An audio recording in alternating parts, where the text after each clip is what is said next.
microphone check one, mic check, mic check, sibilance. Yeah, looks like that's working. See the bars. I see I've got a minute 43 before we move to the main screen. Another one to say, Elizabeth, Disney Mom,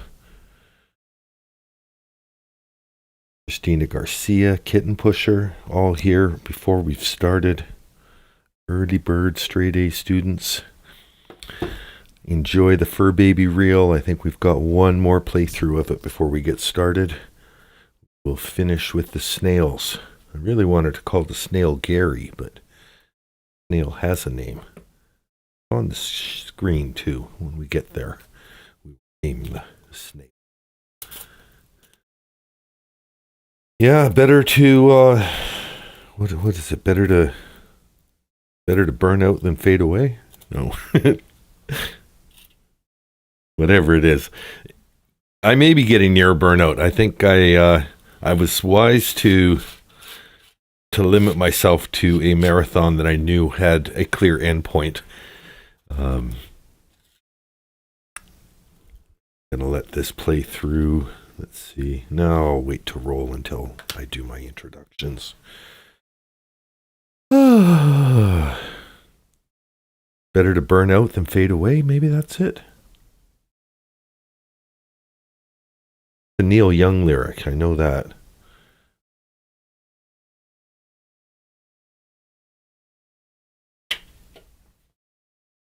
And that said, Neil Young's still with us. Fading away. Oh, we'll get the new additions in before we shut down this screen. We've got some cats, we've got some birds, and we've got some snails.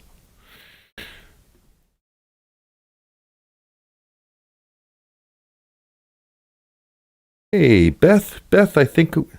Did I not get yours in here, Beth? I think I did. Maybe I didn't. Oh, it's been a long night. Let me just check. I saw some methamphetamine pets on my page. I hope they're the ones that I've included. Are the cats from methamphetamine? Amos and Nadine are from Bernice. Dabs for Dummies left me the birds. Elsie B left the snail. I've missed Cannabis, Oliver and Max. Okay, so we'll give Oliver and Max a little full screen do because I screwed up there. How did I miss Oliver and Max? Horrible. Then we've got Dabs for Dummies. I think Lucy made it. I think Lucy was in there. But no, methamphetamine didn't make it. Or maybe Lucy didn't make it either, and because it's the same name tag. Yeah, that's Rico Suave the pug and Mr. Magoo. All right. Tuesdays are my hardest day. Wednesdays, you'd think would be harder because it's 3 shifts in a row, but I don't have to do anything after, so I'm not stressed. A little bit stressed. I had my staff meeting after work today, so it's a 13.5-hour shift. We'll get in 2.5 hours. Maybe we can get her down to 2. Yeah. That said, I remember when we last left Betty and the trial, it was getting interesting. Getting a très interest. No, très. Très means very, but interesting. I don't think that's... French is sometimes funny that way, where the translation's basically just an accent. Interesting. Probably not, though. Anyway, let's get on a full screen and give myself a chance to get my bearings here. Watch screen 1. That says Melanie Chores. I'll get rid of that because I don't think Melanie's testifying again. Make that the main screen. I'm in the corner. Hey, how did Lola get those pets? They will take any opportunity to get in there. All right, that's the main screen. This is the view screen. Let's find out who's testifying next. Mrs. Broderick is present. Members of the public are present. Oh, That looks like a more summary outfit from the prosecutor. Did she just... Oh, maybe it's a lighting change. Because it was... I thought it was a light taupe with a more green khaki skirt and the belt that rotates between... Oh, no. Never mind. I've totally lost. We're here to go over... I've lost the plot. Let's just see what people are wearing. The previously marked exhibits, both the people's and defense exhibits.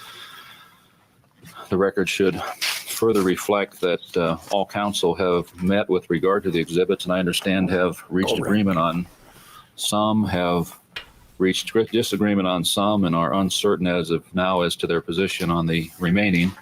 I would propose that we start by going over those exhibits that everyone's in agreement on. Okay, I remember now. Yesterday, they were closing trial. We're going to go back at least 1 minute here just to figure out what's going on. But from what I remember, as they were dismissing the jury, he was talking about we have to talk about evidence that can come in. And I remember seeing the lawyers milling around the bench. So we may not have testimony for the next little bit. We could have legal maneuvering and wrangling. Who's any of you at this stage of the game? Have a nice weekend. Mrs. Broderick is present. Members of the public are present. We're here to go over the previously marked exhibits, both the people's and defense exhibits. The record should further reflect that all counsel have met with regard to the exhibits, and I understand have reached agreement on some, have reached disagreement on some, and are uncertain as of now as to their position on the remaining. I would propose that we start by going over those exhibits that everyone's in agreement on. Then we'll go over those that people where you agree that you disagree. And then with the third category, if it's agreeable with you, with both parties, I'll give you additional time to see determine what your positions are before we do those. Is that all right, Ms. Wells? Yes. Mr. Early? Yes, sir. All right. Let's start with the people's exhibits that are agreed upon. Your Honor, Oh, yeah, that's a new outfit. I have a list of them. If you, well, go ahead. Any way you want to do it.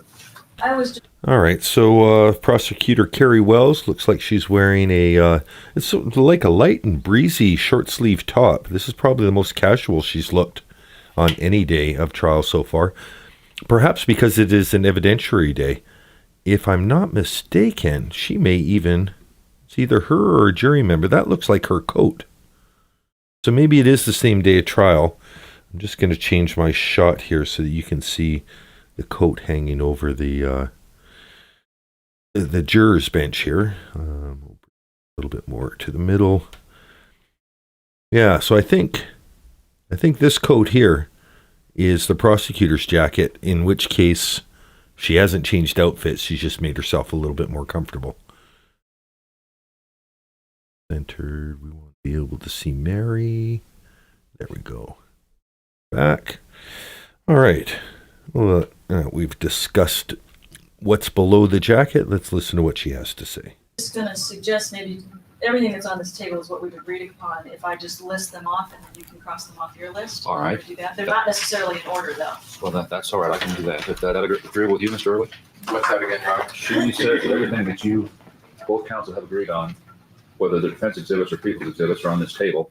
And she Yes. purports to just read off the number, and then upon her reading off the number, they'll be received in evidence without objection by you as the people. Okay, so this will be, not that interesting, but we'll let it play. Exhibits and without objection by her as to defendant's exhibits. Is that agreeable? Yes, sir.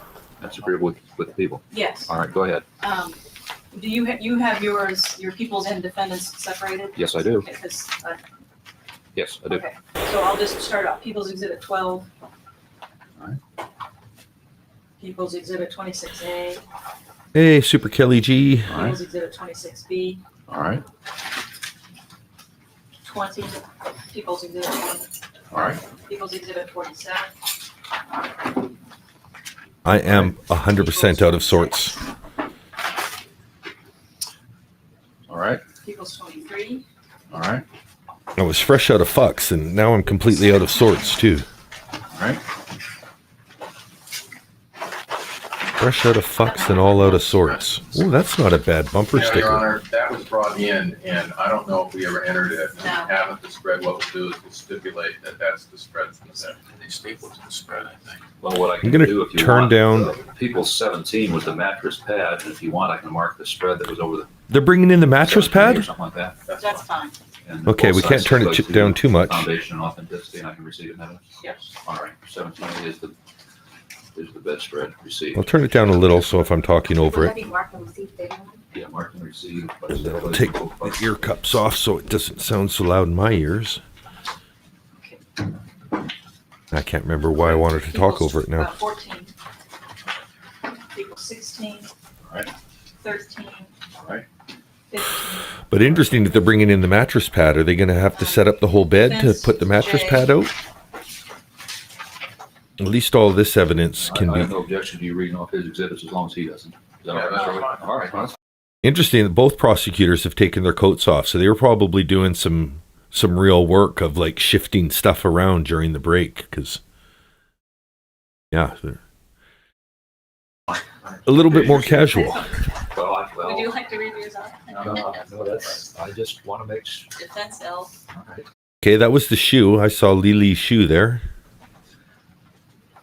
Defense I. That looks like Rhett's shoe. Defense H. These are all badly worn sneakers. Defense K. No, we have not decided on it.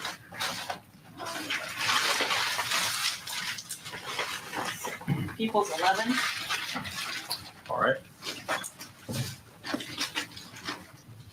People's 19. All right. People's 18. All right.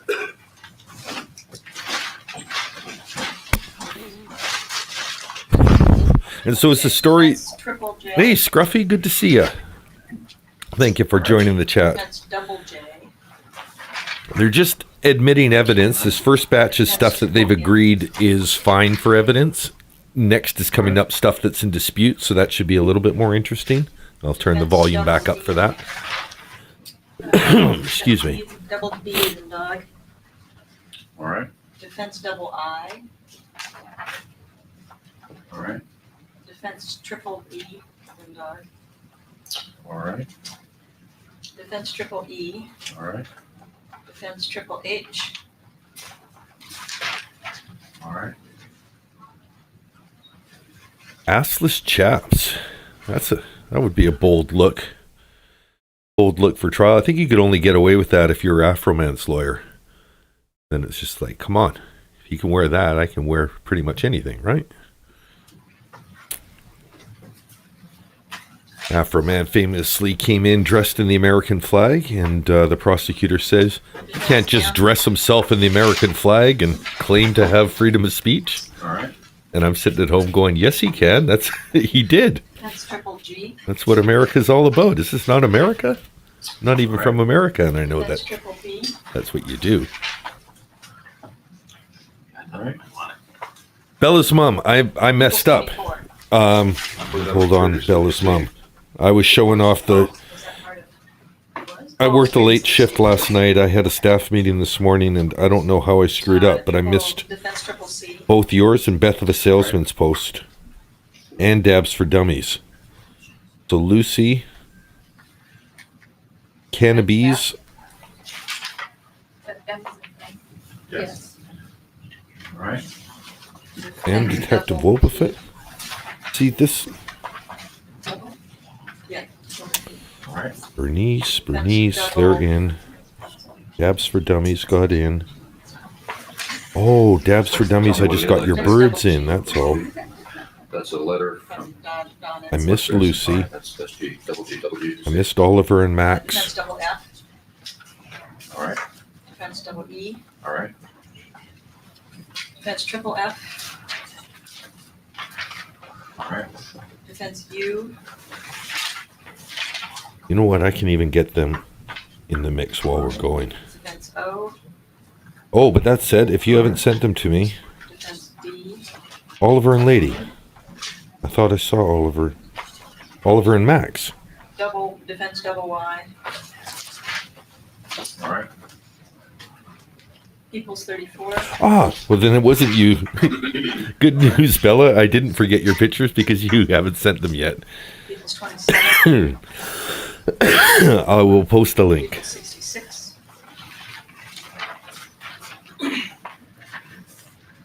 All right. People's 87. All right. People's 99. Something bloody they just tossed aside. People's 40. Still not wearing gloves. Let's go back a little bit. Thank you, Christine Garcia. Let's see what they're talking about here. Defense double.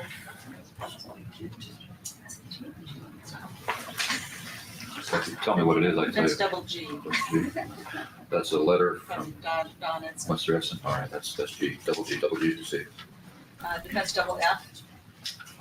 All right. Defense double E. All right. Defense triple F. I didn't go back far enough. All right. Defense U. Oh yeah, the shoulder pads are much more visible without the top jack in it. Yeah. Defense O. All right. Defense D. All right. Oh yeah, under the fan. Defense double Y. All right. People's 34. Maybe that's the mattress top? All right. Mattress pad, yeah. Yuck. At least they're not setting up the bed. All right. People's 66. All right. So what I'm going to do, anyone who wants to post their pet, excuse me, I should probably, save my words for after I've exhaled. Anyone who wants to post a pet and include it in the montage that we use for killing time and making spirits brighter, People's 28. please post it to my community page. If you click the link that's pinned, there should be a button at the bottom of the page, at least on a mobile phone, that says start a conversation. 75. That's posting. You'll have the option to post photos that way. People's 36. If you can include your pet's photo in the photo by using your photo markup tool, if you know how to do that, makes it easier 59. for me, Previously received. or keeps me from forgetting to add a name and then just putting the pet in the People's montage 44. nameless. People's 83. Just a second, my pen just ran out of. You're right. The prosecutor is fairly tall, considering that from perspective, the people further away should look significantly shorter. Yeah, we'll keep an eye on that when she walks into the foreground a little bit and see how she measures up to Mr. Early. Okay, 44, then 83. 44 and then 83. Gloves definitely did not matter, Christina Garcia. Or Christine Garcia, I'm sorry.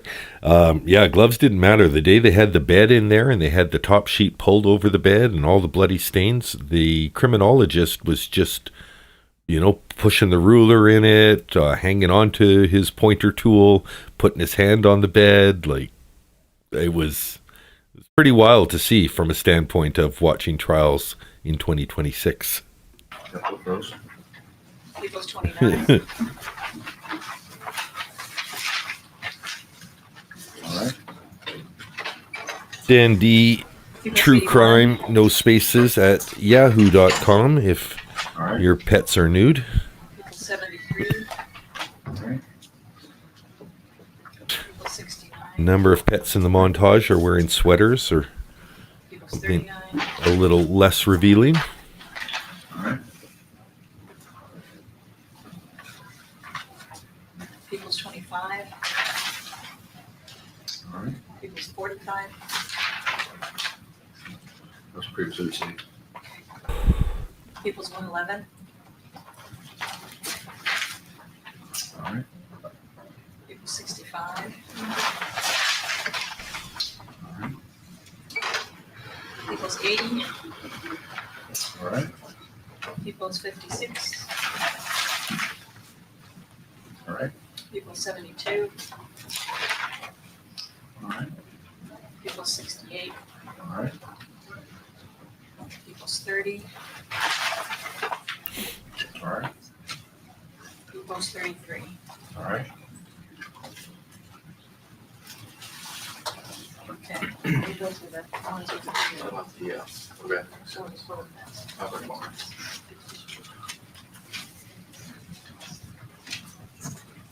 I miss Scripsy's dogs too. Oh my goodness. Because I went and posted something, and then everyone who posted before I posted looked like older pictures to me. Yeah, and the ones with it in was, yeah, this one with the Japanese extra stuff, that's why I had to put on. I guess it doesn't help that I've turned down the volume and they're kind of whispering, eh? I probably should have more commentary or turn it back up. Let's turn it back up.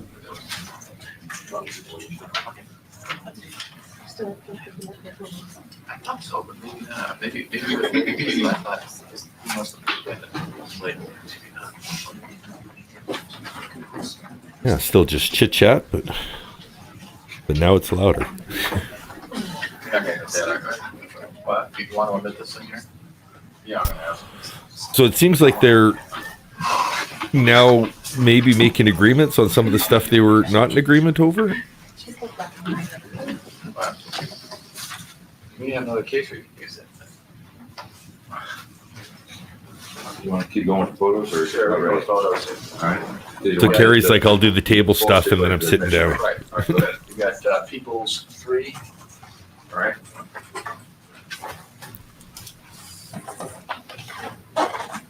People's 43. All right. People's 61. All right. When I was supposed to get Detective Wolbefit's People's 53. mantises in here too. All right. People's 67. All right. 6'7". People's 54. Blame my grandkids for me knowing what that means. People's 22. Not even, I don't know what it means. I just know that that's what you're supposed to do. People's 8. All right. People's 2. All right. People's 38. All right. People's All right. 6. All right. All right. People's 21. All right. All right.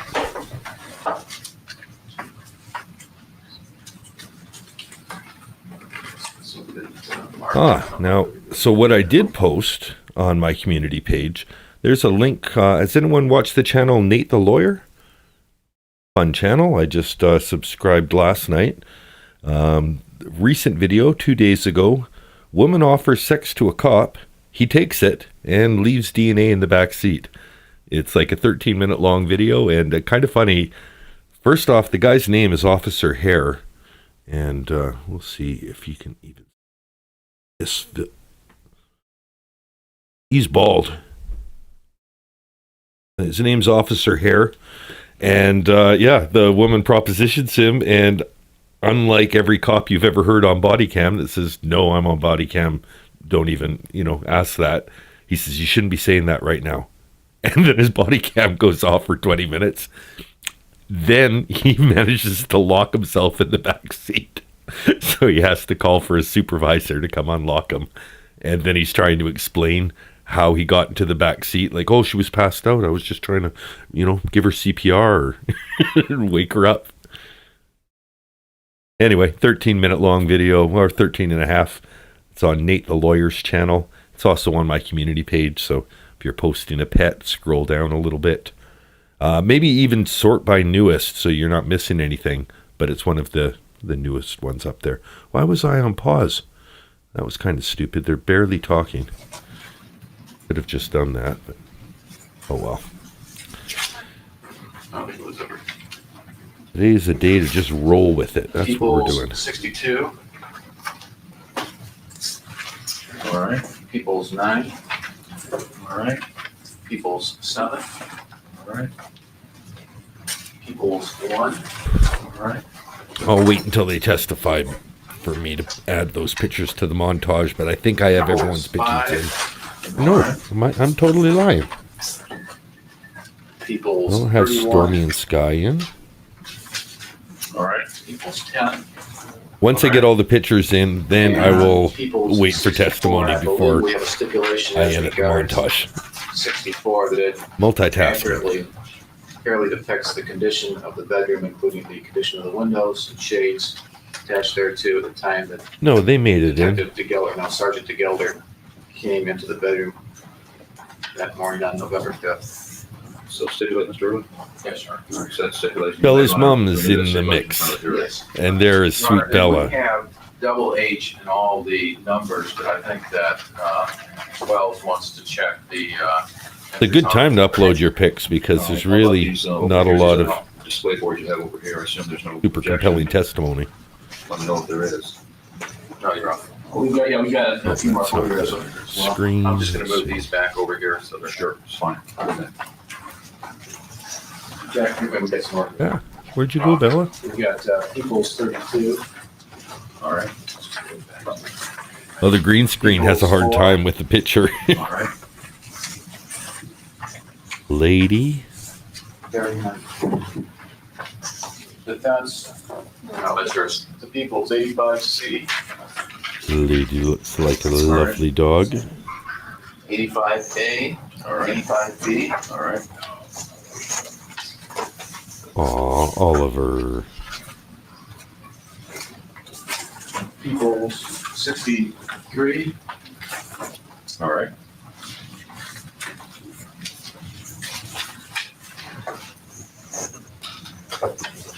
I don't think this one was marked. This is the letter. We didn't have that marked, Okay. or you didn't have that marked, I should say.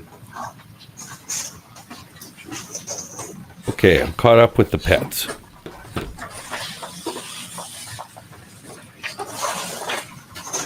For the rest of this Betty Broderick marathon, anyone who's watching this, if you're watching this on replay late, if the marathon is still being broadcast live, if there's still a scheduled one to come, any pets I find on the page I will include in the montage that I use to buffer the first 5 minutes of the stream. Give me a chance to make sure I'm live, that the stream's running, all of that. A lovely dog, cat, and other pet pics, or pauses and gaps in the show. I believe you're on. I think we've agreed somewhat to the tapes as well. Oh, there's going to be more tapes. Before I wrap it up, go ahead. Let's do the tapes. Well, Your Honor, obviously the problems with the tapes is they've listened to, the jurors listened to the tapes. I have another tape that hasn't been played yet for the jury. Problem with the tapes, Your Honor, is they make my client look incredibly guilty, so I'd like to object to them if I could. And so I think my argument is attached to those tapes, as well as the marriage encounters. I think that they're all in the same type of, So the marriage my Broderick. belief is that I know what the court's going to do, but I think that they should all be talked about at once. That's fine. Well, Mr. Broderick's marriage contract's already been received, as I recall. Is that not true? Yes. All right, go ahead. Hey, Michelle Before we start, Fournier, are you welcome. saying that you don't have agreement on the tapes? Yeah, anyone who's just joining, I thought, there's no reason to go back. It's just been exhibits and me kind of technically fucking up. Yeah, and a little bit of fun chatter, but less fun chatter than Exhibit 12. Mm-hmm. Exhibit 13. Mm-hmm. Exhibit Double D. Yep. that the only disagreement was with respect to the one that defense counsel had marked as triple P, but I could be wrong. The others, I believe, have already been played for the jury. Well, mine wasn't played in front of the jury, but the problem was the court just wanted to wait so she'd have an opportunity to listen to it. Obviously I'm in a position of, that was the tape that was seized by the police at. Those were the three messages that were contained in the deferral letter, if I'm not mistaken. It's just a copy of the tape answering machine that was seized from Mr. Broderick's home. I have no problem with admitting that. Well, you're I'll on listen to you as well. Well, I don't have, there are more than just the messages that are listed in the Caparo letter.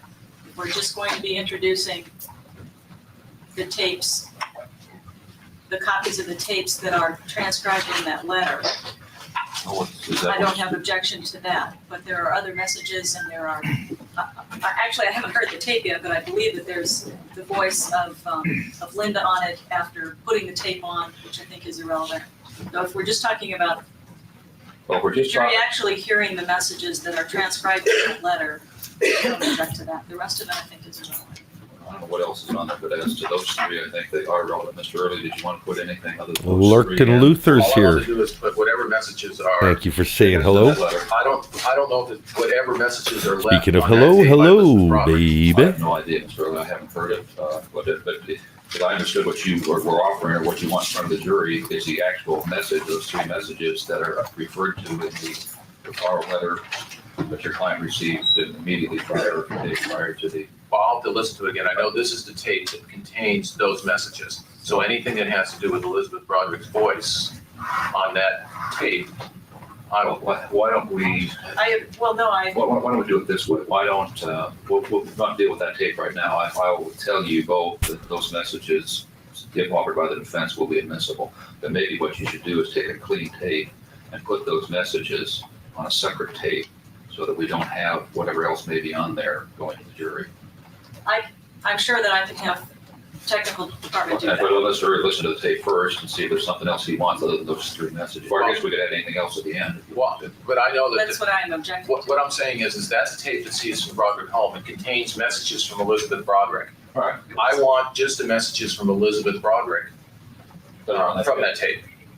I object, Your Honor, that because there's more messages than just the messages that are referred to in that letter. If we're going to introduce all of the tapes that were seized from the Broderick home with her messages, we've got a ton of them. Awesome. Well, Hello, the baby. problem is this is an original. Thank you for popping in. It is what I recommend. Anyone that's watching the ends of the stream or popping in on a stream, if we're live, join us live. The conversation's fun. We are all getting along and all have, lots of different points of view here in the chat too, but it's respectful and kind of invigorating. So join us in the live chat. Help shape the conversation for everyone who is on the replay crew. And I appreciate you guys on the replay crew. Make sure you're leaving comments with timestamps and your favorite parts of the trial so the people who come behind you can skip ahead to the stuff that you enjoyed. Because to tell the truth, I'm a little daunted by going back to try and figure out where the funny parts are. Like, when I was first streaming, I definitely, listen to myself and, skip through like, oh yeah, that part. There's just so much I'm doing right now. If I tried listening to each show in between shows, I would have exactly 0 time left between work and this. So if you're on the replay, definitely timestamp your favorite moments and make it easier and easier for each person that comes behind you to find the gold. Tape of the messages. No, it's not. It's the same as any other where the messages were taken. No, but I copies think made. Well, it's hard for me to rule in a vacuum. Why don't we do it this way? Make a tape of the messages, the three messages that are referred to in the Cafaro letter. Those are clearly admissible. We can discuss later anything else on that tape as to whether or not it's admissible. But for sure, if Ms. Hurley wants those three in, well, they are relevant, they're admissible. I know that all the messages on that tape from Elizabeth Broderick, I haven't sat down with the letter, are all referring to the same time. Well, we don't have any foundation on that. Well, so all we got to do is listen to them. I know that they all refer to the same thing about Rhett calling last night, not being home. They're all the same messages about the same time. So I'm in the dark about it. I don't know. If you two can't work that out, and you want me to listen to the tape and decide. I think it's 30 seconds. The whole tape is 30 seconds. Oh, maybe however long, 30, 40 seconds. Why don't you two, or well, not you two, but why not, being you two meeting the two FBDAs, why don't you listen to that and see if you really have any objection? Well, when we recess, we can just listen to it. All right, now. All right, then with regard to the other tapes, I assume there's no objection to the other tapes at this point. Well, I'd like Or is to, there? All right. I mean, I would like at least to have all the tapes handled at the same time. All right, I can do that. That's fine. That's fine. All right, then for now, It's kind of interesting to see the judge very active because it's been noticeable how still he is. Yet he's very quick to rule. He doesn't need a lot of time to think about it. It's like he's sitting there thinking, what would I say now if they object? What would I say now? Because he's always on it. But it's kind of interesting to see the way he runs his courtroom, because we've seen everything kind of get edited out that's in sidebars. So That is the ones we've just gone through that were both people's exhibits and defense exhibits. Those are all the ones that both parties have jointly agreed can be received without objection by the respective sides. Is that correct? Yes. That's correct. Hey, All Danielle those are Chavon is here. Exhibits are received in evidence. whoop, whoop.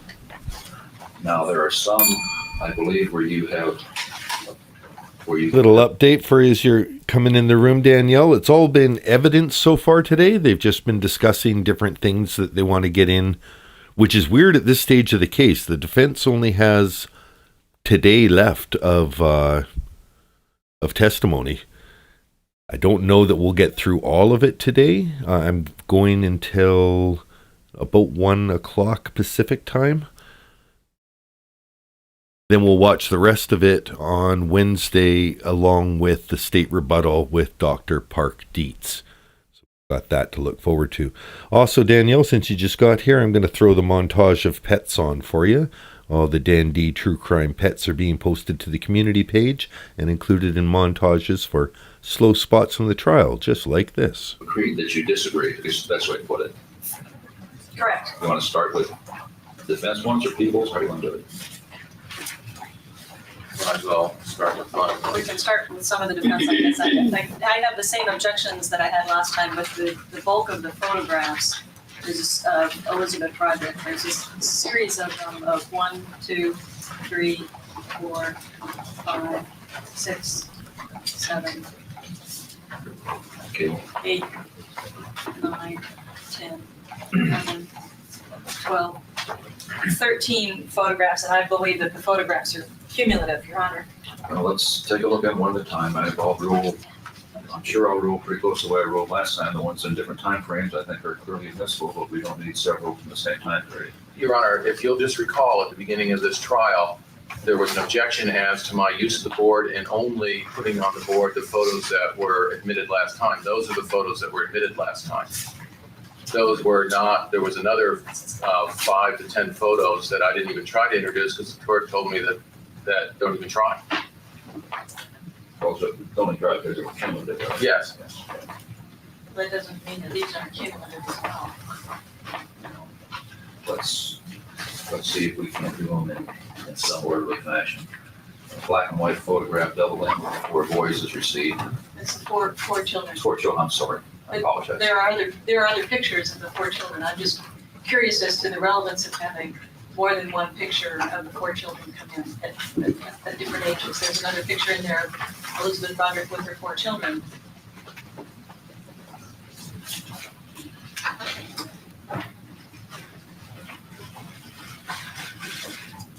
No.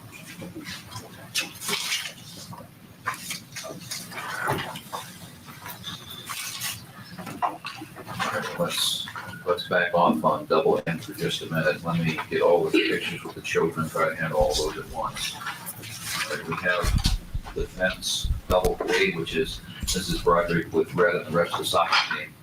You object to that? I mean, I object to it, yes. All right, overruled, double K is received. Overruled. I love that. We have a picture of the 2. I love that. That the way this judge rules on stuff is just. You object to that? I mean, I object to it, yes. All right, overruled, double K is received. Here's a picture. You object to We have a that? picture Overruled. of the 2 boys with their dogs, that's double W. Objection to that? Easy for you to say. Double W. Yes, I object to the relevance of that. All right, that's overruled. We've had testimony about kicking the dogs and that kind of. So he could have said that 2 ways. He could have said it as WW, but they've been saying double D, triple D. Well, not triple D. They got up to triple D, but they didn't just go in order from double D to triple D. They did double E, double F, double G, double W. Stuff that's appears to be relevant. That's received. Is it double W? Double W. Double W. All right, now we have 2 photographs one showing the 4 children by themselves, which is double M. The other double X showing the defendant with the 4 children. I agree. I would also with point out to the honor that People's 33, that is another photograph of the children.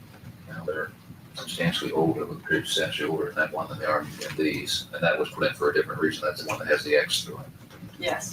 That was, so I think either of these would be admissible. There's no need for them both. Do you have a preference, Mr. Ehrlich? Would you like the color photograph or the black and white photograph? Well, Your Honor, there is a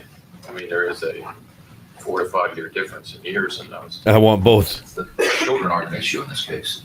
The age of the children is not an issue. I can understand why, in your opinion, how your client may have changed appearance is an issue, but the kids growing up is not an issue.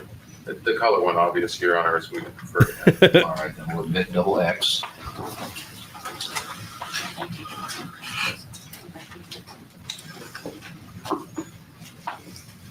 Getting all the missed pets into montage 2 here. Now we have a photograph, defendant's E, which is the 7-7. photo of the house on Coral Reefs. Is there an objection to that? No, All right, E. I assume you're offering E. Yes, E's received.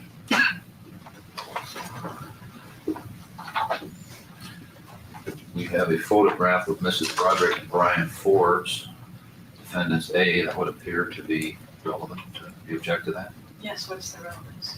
Folks' testimony about those two being at a picnic together, et cetera. You identified that, stand your own witness and identified that. Well, he may have identified it because it was shown to him by the defense and asked, is this a picture of you? But I don't see what's the relevance of them being at a picnic together at some point. Well, That Remember all- photograph. Just remember off the top of your head. Yeah, just watch them. Just go through my notes. what, Your Honor? Put the picture of Brian Forbes and your client, defendants A. What was the purpose of it, Your Honor? Relevance. Your Honor, the relevance was that was one of the photos that showed at least the things that after separation, these were the things that there was some division of friends.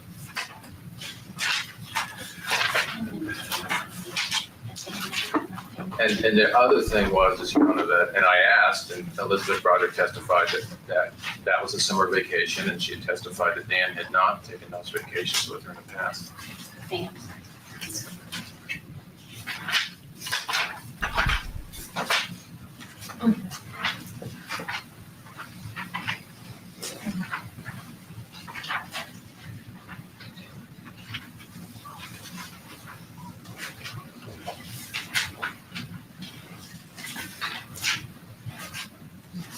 aw, All right, defendants. Danielle A is Siobhan received. making me blush.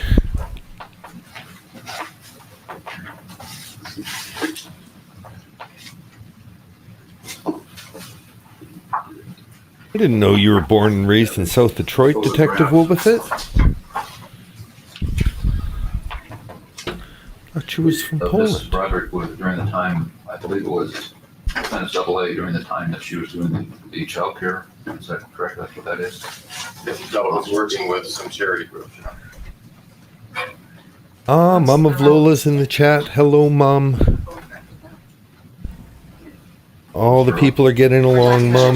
Thank you for stepping in just to make sure. Securities, we're talking about a change in appearance. Your Honor, it's not an issue of whether they object to it or not. You know, I'll just go through all the stuff I agreed to. We didn't object to any of this stuff, and it comes in as Oh, proof. I didn't object. So what I'm saying is they're is getting that chippy. the only problem I'm having here, Your Honor, is that last time the court's position was, Mr. Early, you've got a lot of photos here, have one for each facet, and now you're saying, let's, you know, I'm just, Mr. Early, for me to rule, I have to give both sides an opportunity to make their record. Don't be offended because I give you an opportunity to make your record. okay, I'm sorry. The record was, is that I was trying to show the facets of this woman's life, that she wasn't a mean, nasty, killing person. This was one facet of her life, and I cut down a number of others that were asked to do that. This was your client with the Children's Home Society is what my Yes. notes show. All right, double A's received. Now we have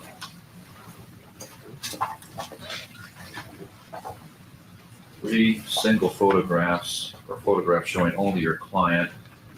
They are obviously taken at different times because she obviously is of different ages.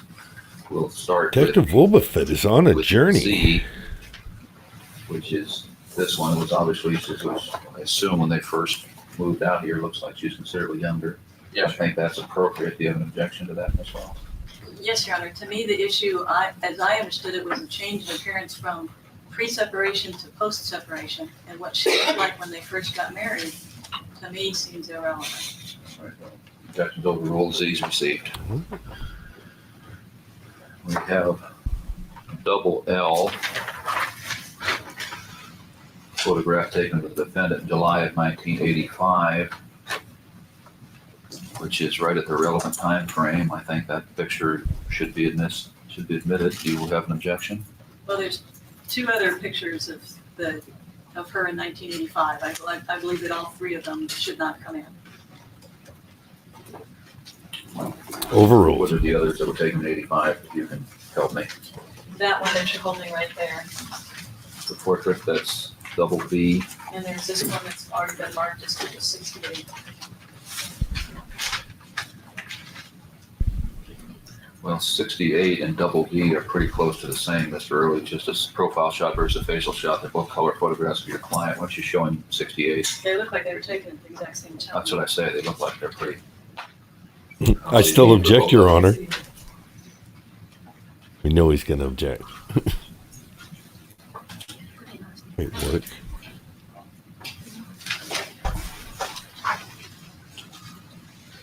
I think I can just I just add to indicated- that. Yeah, withdraw. I think he wants to withdraw Slideshow on the double B. His fly. client wants it back. yeah, I'll just, Withdraw it without objection.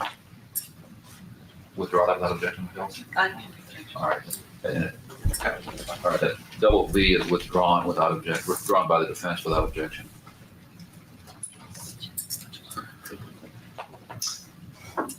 All right, that double L will be received. And we have triple I, which is a photograph taken of the defendant in 1989. Any objection to that? Black and white photo, 8x10 black and white photo. Triple I is received.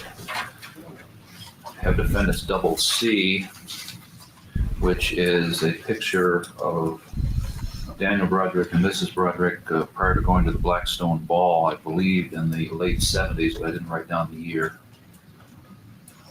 Objection? Yes, I don't see the. Yes. Objections overruled, double C is received. The last one we have is Mr. and Mrs., well, I should say Daniel Broderick and Mrs. Broderick, double B, on a bus trip that appears to be at some time other than the same age frame she was in the other pictures. I don't have a date as to when this was taken, but it would appear to be a different time frame and would appear to be admissible. Do you object to this one as well? Yes, Your Honor. All right, objections overruled, double B is received. All right, So it's all these overruled, and now we're through. photographs are received, with the exception of double M, and the one that was withdrawn by the defense without objection. But yeah, I love how he just rules rather than entertaining more arguments that he's just going to like, okay, I've heard you. Made my ruling, move on. Like, no need for the unnecessary argument. Do you object to this? Yes, overruled. How about this one? Overruled. This one, sustained. All right, other, But equal opportunity, he's giving Jack early shit. So did you want to withdraw? prosecutor that? She deserves a didn't little. understand. Mr. Early twice has been told in the trial, knock it off in front of the jury. The difference between withdrawing and that's not it. Latest pet editions have been added to the recent editions roll. Okay, are there another, you want to continue, there's another group of defense exhibits that you have agreed to disagree, or? Defense triple Q.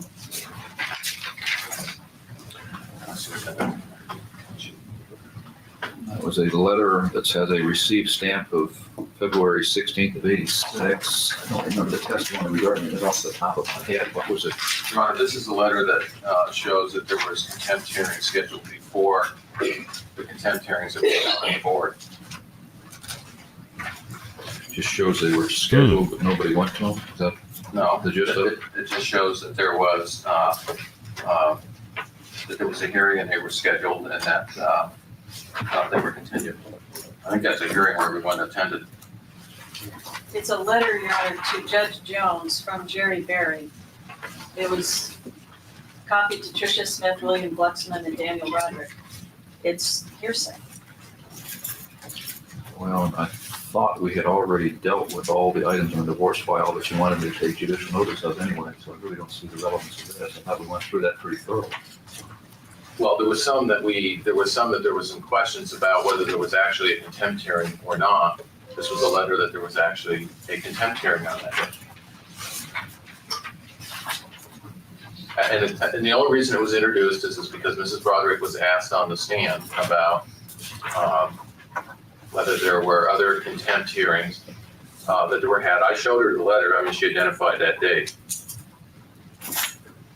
on the letter. Well, my next question is, should we handle this hearing any different than we handle the others, or should we just amend one of your boards to show another hearing? If there was another hearing, I should have taken judicial notice of. I mean, I think we had to handle them one way or the other. Either put in the documents or put them on the board, but I see no reason to be inconsistent.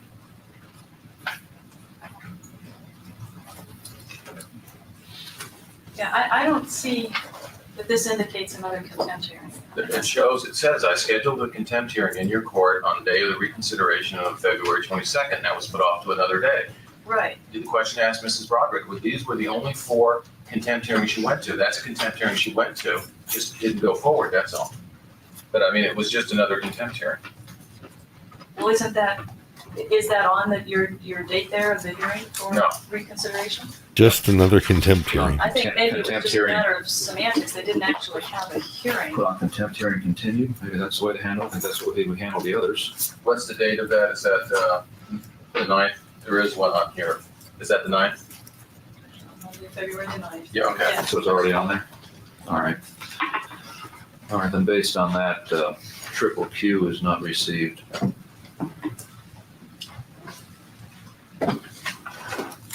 All right. What next?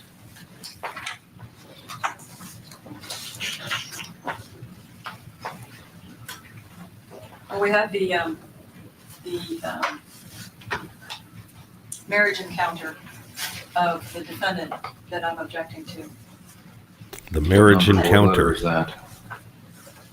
Why? That's one. Oh, that could have been a who's on first moment. This Wha- is a book that even under What's the letter of that? Why? Well, because if you don't tell me the letter, I can't get it. It's why. the evidence from the defendant was not even discovered until after the last trial. There's no evidence that she read it or that it had anything to do with her state of mind prior to the murders. Again, it wasn't even discovered until after the fact. There has been some comment regarding it by the psychologist. I think that it's like any other matter that the psychologist can refer to for forming a basis of their opinion, but it doesn't necessarily mean that it independently comes in. Of course, I objected to the one for Daniel Broderick coming in as well. Well, I left it on for different reasons. We don't need to go into those again, but that was the book that she referred to both last time and this time that she consistently read to basically reconfirm her beliefs that she wasn't going crazy, etc. But Mr. Early, I tend to agree. I don't say. Well, Your Honor, maybe I can tell you what the relevance is, Your Honor. There was a lot of cross-examination of Mrs. Broderick as far as her attitude towards Dan Broderick, the way she treated him during those years of the marriage. There were questions that were asked about that the marriage was never any good, that she was always problems with that Helen Picard, had testified as to her being very critical of Dan and not loving him. And I think that when you look at the marriage encounter, what you end up finding is that you have a writing of her state of mind during that period of time that's not written in contemplation of a homicide trial. And it clearly I think it is clearly relevant for the jury to understand exactly what she was during that period of time. It was definitely put an issue as to her attitude towards Well, Mr. Roderick. let me take that one under submission. I understand both of your positions. I want to actually read what's in there. And I I don't think, know what's in there. and I think if you read what's in there, Your Honor, there's nothing that appears to be prejudicial. I mean, I'll read what's in there. As to Mr. Broderick's, I don't need his as well. I don't need Mr. Broderick's, but I'll reserve ruling on why, because I want to check the contents.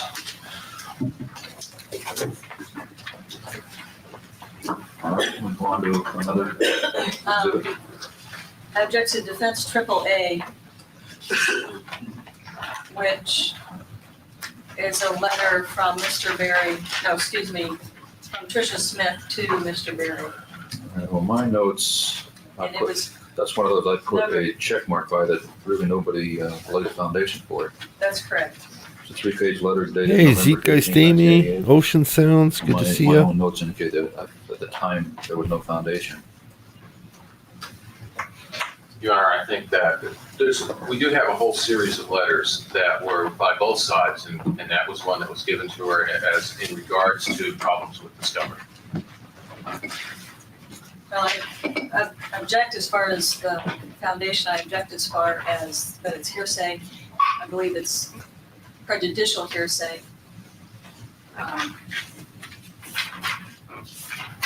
Statements by Tricia Smith, who's not been called as a witness at this point before the jury. And it's, Well, the only foundation was, do you recognize the letter? Yes, that was it. That's the only question asked on that letter. Well, I understand that, but the questions right before that were about problems with discovery and do you recognize the letter? So obviously, there's a question of whether it goes to her state of mind as to.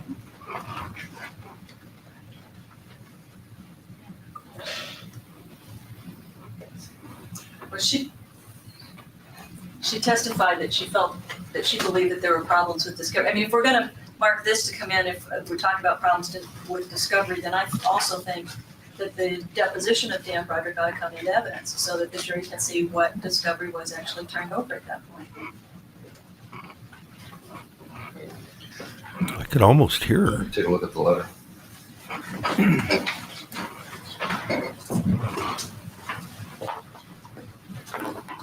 That was Jack.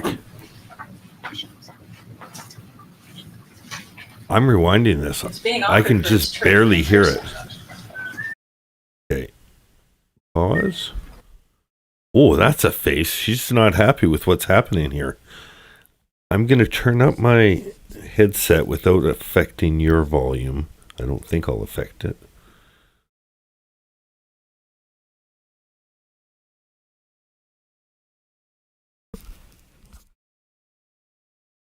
See if I can pick it out. She's not happy. 159.26. So we'll go back. We'll go back to 115. 158.49. Give us 40 seconds. Here's something. Oh, okay. We're talking about problems with discovery, then I also think that the deposition of Dan Broderick ought to come into evidence so that the jury can see what discovery was actually turned over at that point. Let me take a look at the letter. Funny thing is how I lean forward like I'm going to hear it better by being closer to the screen.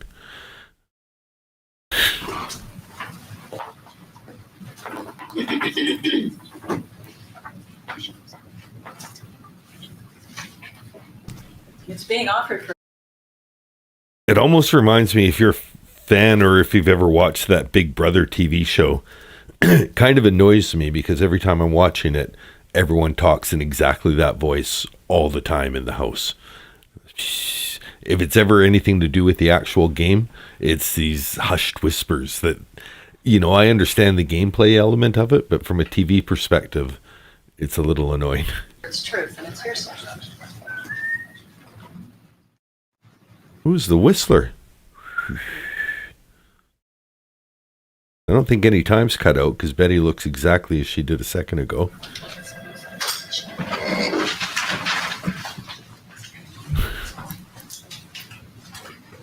Then look to the camera, look to the bailiff. And Your Honor, it may be easy Very active defendant. if maybe what we can do is identify all, there was lots of letters shown on the witness stand for the purpose of refresher recollection, and all they are is letters going back and forth. Well, we'll do them one at a time, that's fine. I'm not gonna make a blanket ruling on letters.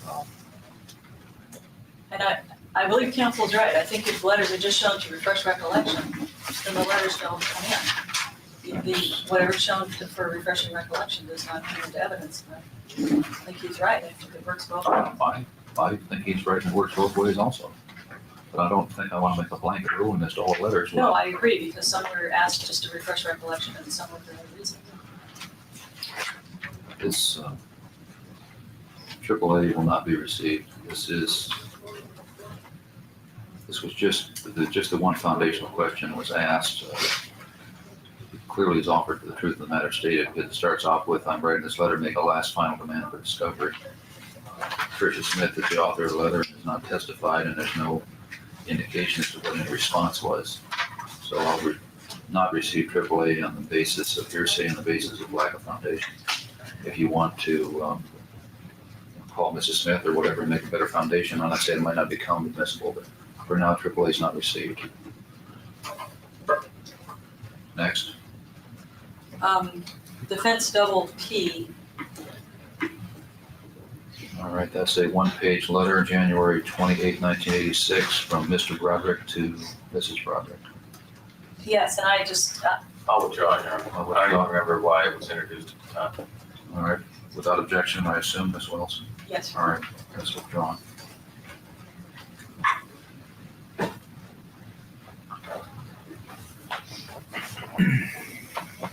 I guess we have several diary entries. I guess we should deal with them all at once. Well, I think you need time to review those, don't you, anyway? Well, those are the some have already been marked. Oh, okay, well, let's do the diary all at one time, if that's all right. All right, we'll do. Yes, Your Honor. All right. Yes.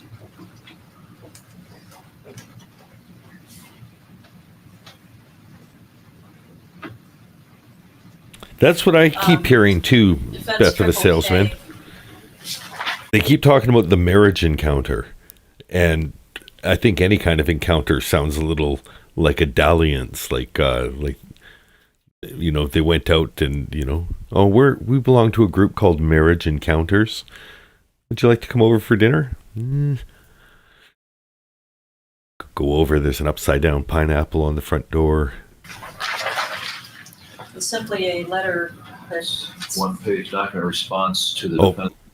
To clarify, though, the marriage encounter, as far as I know, is was an organized sit-down, meant like, you know, couples counseling type of thing. Was offered to settle in 1987.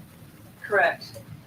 It was written by Ms. Smith to Jerry Perry, copied to Daniel Broderick. No, you mean it was written by, Gerald Perry. That's it backwards. Yeah, you said it backwards, but that's fine.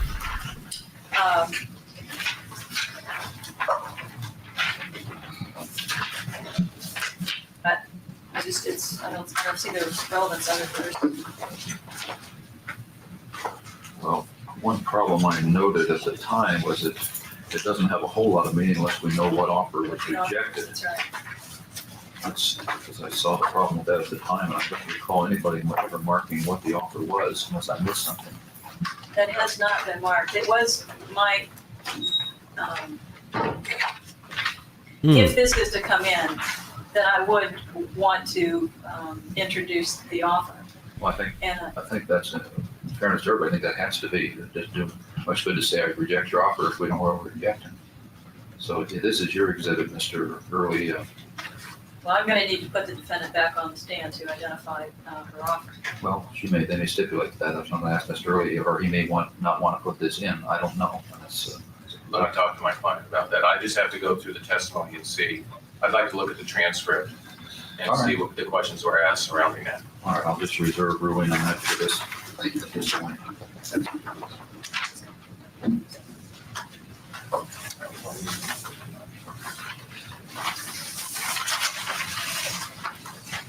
All right, what's next?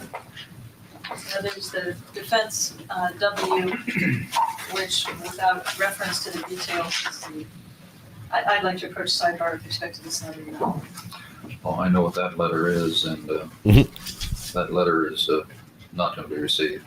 That letter can be marked as a court's exhibit or just left as W not received. Hasn't been identified by any witness anyway. Well, it was identified as being seen, it just, that they received it. Well, just one witness said he received it, but didn't adopt any of the contents. It had nothing to do with the writing of it or the drafting of the contents. So, I understand the court's ruling, and I'm sure it's the same as it was last time. And this letter wasn't an issue last time. No, I'm saying that the last time we had it before the witness. Yeah, all right. Okay, so I'm not going to argue any further unless for some reason it becomes relevant. All right, so W is not received. Your Honor, the exhibits that are not being received but have been marked, you still want your clerk to have those? Yes. Yes. Oh, sure. Most certainly. Absolutely. Well, The only ones that either lawyer can take are those that have been withdrawn by stipulation. Defendant's Exhibit T, which was a letter, purports to be a letter from Dan Broderick to Larry Broderick regarding Kim. I object to this on hearsay and relevance grounds. The defendant never testified about anything to do with this. It was merely identified, I believe, by Kim.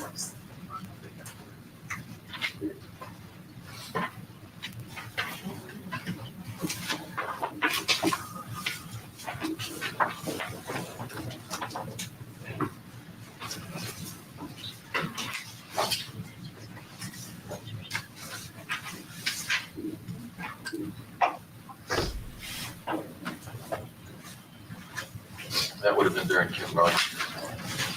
It's a January 20th, 87, two-page letter, according to my rough notes. Just trying to find where the witness identified it.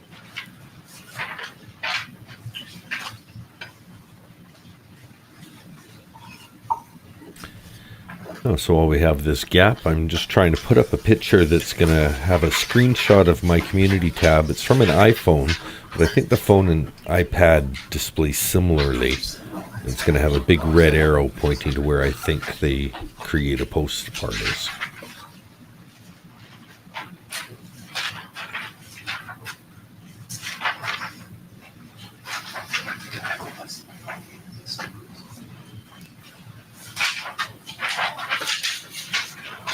I'll do that while he's reading through the paperwork. This is a slower bit of trial. I'll scan ahead in a second too, just to see when we finally do get to a witness today, if we do. This was on October 22nd. We're all learning together, Mandy. A copy of the letter that Mr. Broderick had sent to his brother Larry. And that's I it. don't see the relevance of it.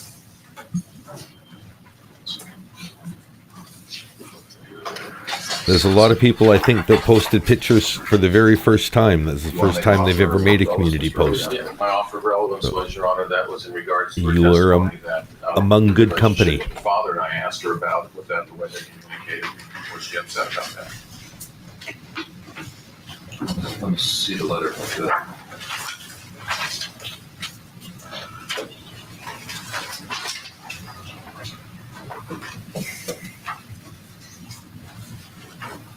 And I believe there was some testimony that she had wished her father had spoken to her before that was sent. Yes, I recall that. There was no testimony, though, Your Honor, that Elizabeth Broderick knew anything about this or was upset about it in any way. No, and in fact, it starts out personal and confidential, so it's pretty obvious this wasn't to be distributed. The only copy went to Kim.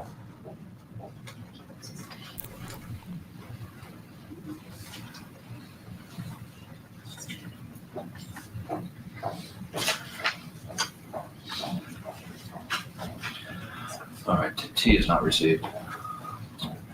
It's not being relevant.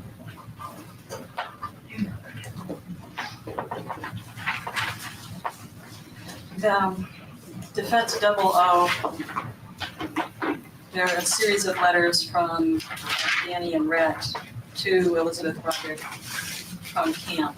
It's 7 pages of letters, and that's another one that I put big question mark by at the time it was identified. Let me see what. Did you want to see the exhibit? Well, let's check my notes I took at the time also.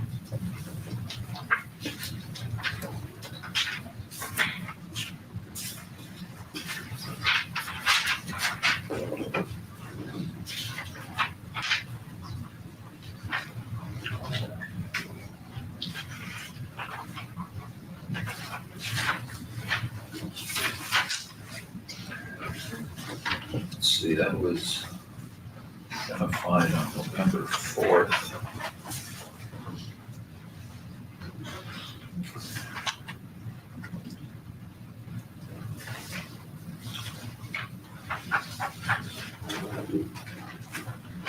Letter received by Mrs. Broderick from her boys while they were at camp. I noted to myself I didn't see the relevance there. My notes were that they just were offered to show the boys liked and missed their mother. But I don't think there's any issue as to that, is there? Defendant's SS also goes along with that. It's another letter that was marked separately, but same thing. I'm sorry, I didn't get the letters. SS. Thank you.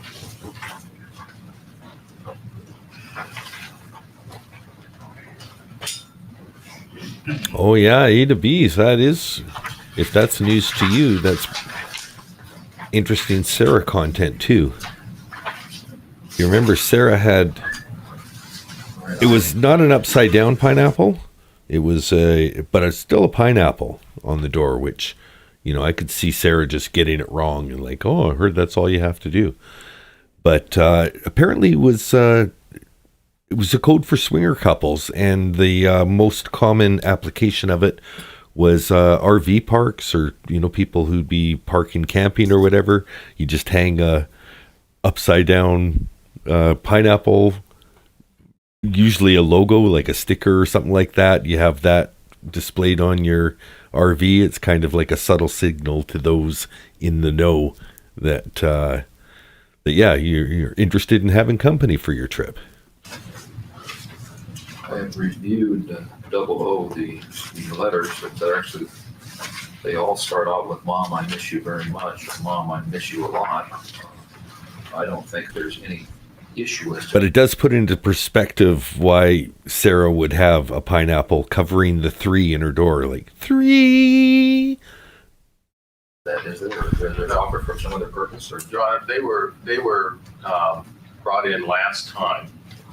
And the problem is that during this period of time, and Elizabeth Broderick testified that the kids went to camp without any.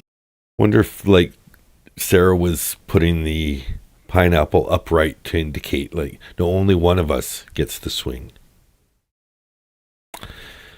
I'm the piece of meat in this household.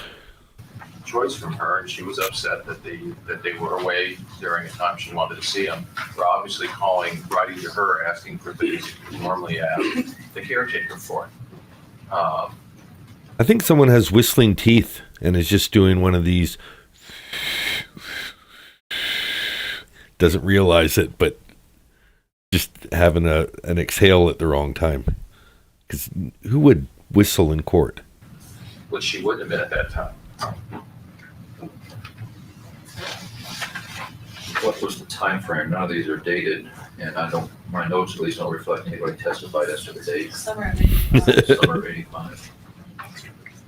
LCB inadvertently was displaying I believe pineapples. those are 86 because there's a note in there that they're being kept. That brings up a actually, well, relatively good point. Not a great point, but I remember when I was 15 and I got my ear pierced just because I could. Like, you know, you were old enough to have it done and it seemed cool. Like, I was listening to a lot of glam rock, Motley Crue, Poison, Rat, Def Leppard. Anyway, having a pierced left ear seemed like, you know, kind of cool. Like, you know, you're you do what you want. No one tells you what to do. So I got my ear pierced. I had the stud in there for like 2 to 3 weeks. Wasn't very long. A full grown man, like, you know, I would have called him an old man at the time. He's, you know, probably someone who was 20 years younger than me now. But said, "Hi, nice to meet you," and gave me a handshake and then kind of did his hand right up the arm and then trailed his fingers and kind of gave me this knowing wink, and I was just like, no. And yeah, immediately took out the pierced ear. I'm like, no, I'm not a piercing guy. That's not for me. That they're going somewhere else. I don't know if it was just if it was the earring or not, but because that was the only recent change I had made, I was like, yeah, this isn't for me. I'm a no jewelry guy. That's who I am. Application order was done. Well, they're clearly written from camp because they have a camp address, Bodero camp address. Disney Mom, it does mean welcome. It 100% means welcome. They're marginal relevancy, but there certainly is nothing. I think I went too low on the lobe. I think, I don't know. I really didn't do my research before I had it done. I just had it done. Maybe it was definitely the left ear because I still have, I still have like a little pimple that occasionally will fill in where the hole was, but only one side meant you were. I heard that just the right side meant you were gay. I thought I was sending a signal that I wasn't, hey, I'm a lefty. But whatever it was, it wasn't for me. It wasn't my thing. I still am not a jewelry guy. Inflammatory. I'll receive O. Take us to double S. Now that said, Pour Some Sugar on Me. That song is full of allegations and allusions, that's for sure. When a song full of aphorism and symbolism and metaphor. Pour some sugar on me, and you need some lovin'. This is a letter from I'm my house. It's a hot, letter that sticky, was wrote. sweet, That would have from been my head to my feet. Yeah.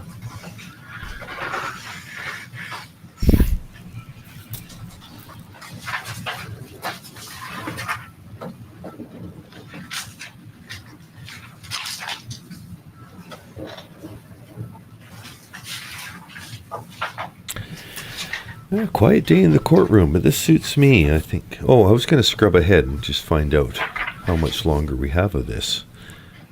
There's an hour and a half left in testimony. You know what? At this rate, I'm not pausing a whole lot. We might actually get through the video. And you object to double S on relevancy grounds? Yes, really. If I don't pause and they keep leaving gaps where I can just talk. We do get a witness today. Witness comes in at the 3-hour mark, so 45 minutes from now.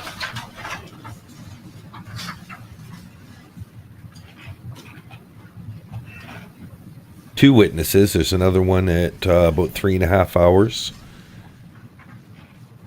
That takes to the end. You know what? Let's do it. We'll go until 1:30. I'll try not to pause too much because if they're giving me these nice opportunities to chat in between, I will take them. There hasn't been a lot of this trial with it being the tighter editing, but yeah, we might get through this. Some of these, I'll receive it if you really want me to, but some of these your client may just want to keep. I mean, this. I'll receive it if you really want me to. That's the kind of thing you don't want to say with your wrong ear pierced when you're a 15-year-old walking through gas stations at night. Got little stickers on it. She would think she may want to keep some of this kind of stuff for herself. I don't know. I mean, it's just cumulative to what the boys' letters say. Your Honor, I'll withdraw. It is a cute little letter, that's fine. It's a cute little letter. All right. Not supposed to opine on it, Judge. Yes.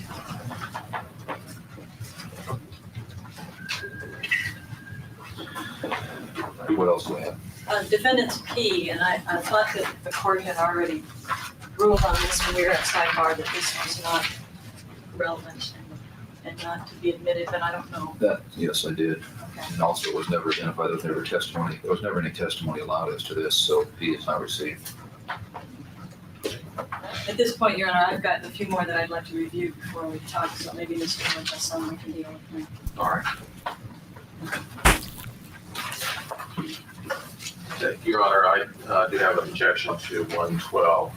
12.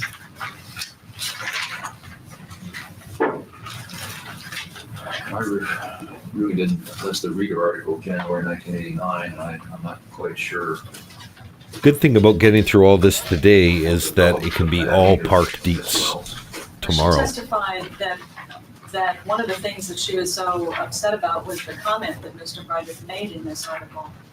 And the fact that it ended with the comment about it's not going to end until one of us is gone.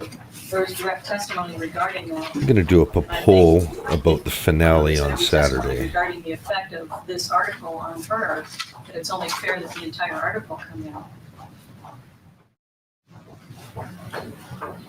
Well, in addition to what you just said, my notes also indicate that there was testimony about the trial being open, whether or not the trial was going to be open. Right. I haven't read the article, so I don't know if that's in there, but there was testimony in that regard. The fact that there was problems and objections with it being closed and with the reporters wanting to write an article and the defendant's allegations that Mr. Broderick was going to sue them if they did, and therefore nothing got written. And this is the article that did get written.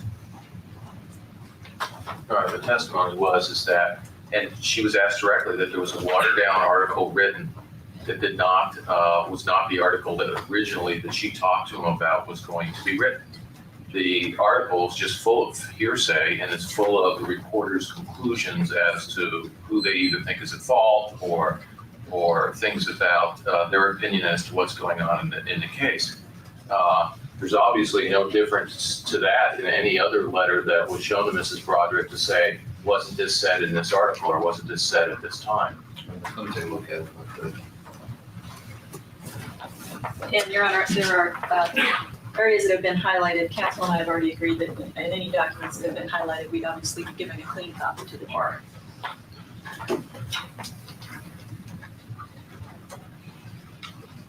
This really tests my eyesight. This is fine print. Would you shrink this about fourfold? Yeah. And I'll give you that. Get it on one side's paper. It's a total Sarah. It's under submission. This is- You said it had to be 5 pages, Your Honor, so I just shrank it. Small type. Is that right? Yes, Your Honor, and it's the same as the other exhibits you've talked about is we don't have in letters that were written to the various papers and things. Well, those are being offered.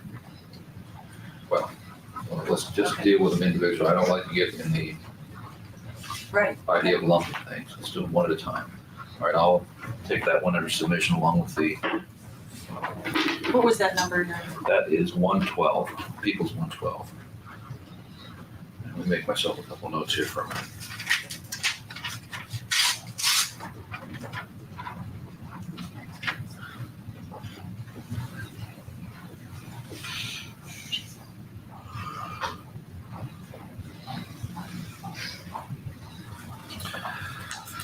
Okay, Mr. Early, what's next? Your Honor, 105, which is a letter dated July 11th, 1986.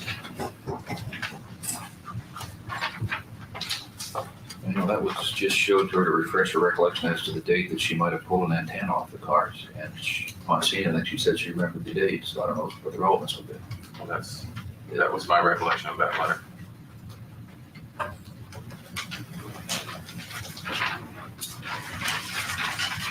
She didn't deny that she pulled the antenna off, she just wasn't sure when it happened, and she was showing that letter. My recollection too is that she was asked though about whether or not he had made a request that she communicate with him in writing. And that this letter confirms that. That she made a request. I'm sorry, maybe I misspoke, that he made a request that she communicate with him only in writing at this point.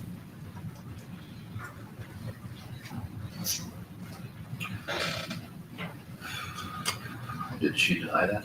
And I don't recall that testimony, you have to help me out here. Well, she showed her a bunch of letters and would say, didn't he do this? And she would say, well, that's the letter, yes. Well, the only thing I wrote down about the letter, as I just told you, is a letter dated July 11th, 86.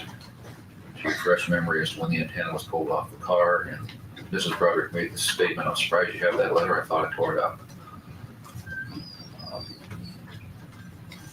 And for a letter just to refresh her memory as to a date, I fail to see the relevance of the letter as to that.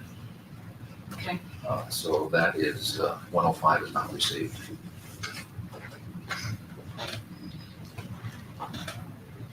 .104, Your Honor, which is a court order. Well, that was a minute order about returning the group wedding list, and I recall the testimony quite vivid about that. I think that is relevant. because there's definitely a conflict as to whether she had returned it to the marshal in the courtroom or not, etc. So 104 will be received.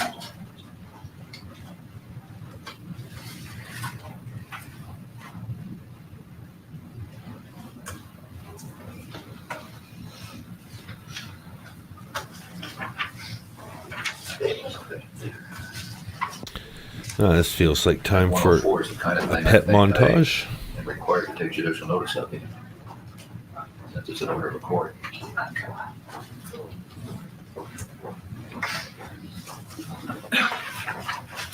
Your Honor, there was 89 and 90.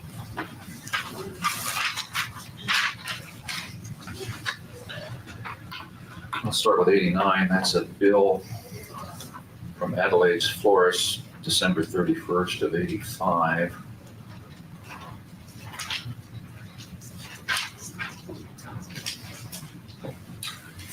Refresh my recollection as well as what the relevancy was of that. It was The defendant had denied using the word cunt at any time prior to December. of Eastern 1986. is add 3 to Pacific. The note that she believed came from Linda.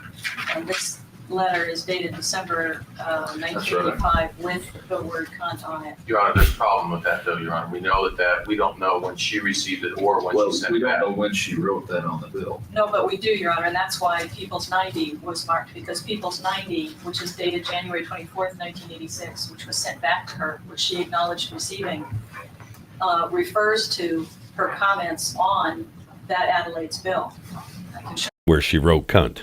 it to you. So she had to have written All right, that let on. me say that my note I made at the time on 89 was that My note is that it said runt, so can you please bring it to the front? And I apologize, it does say cunt. the defendant explained that she wrote that on there, but she didn't remember at what point in time. Right. So you're saying 90 explains the point in time? Yes, because then I asked her to identify 90, which is the letter that Dan Broderick sent back to her referring to that. Let me see 90 when Mr. Rose through. If that clears it up, then it's appear to be relevant. Just need to see 90 really.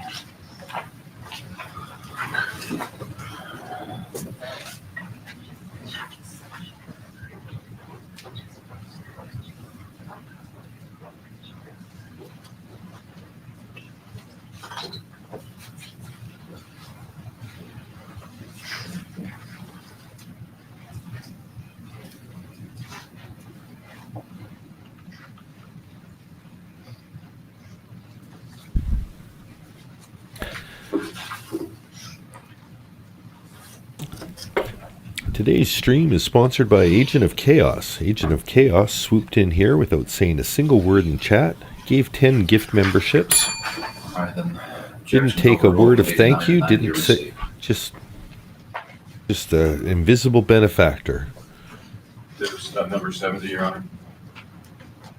70 is a letter, November 85, from Mrs. Broderick to Mr. Broderick regarding furniture. From Mr. Broderick, I think it was. From Mr. Oh, Broderick. excuse me, that's correct. It's to Mrs. Broderick from Mr. Broderick. That's correct.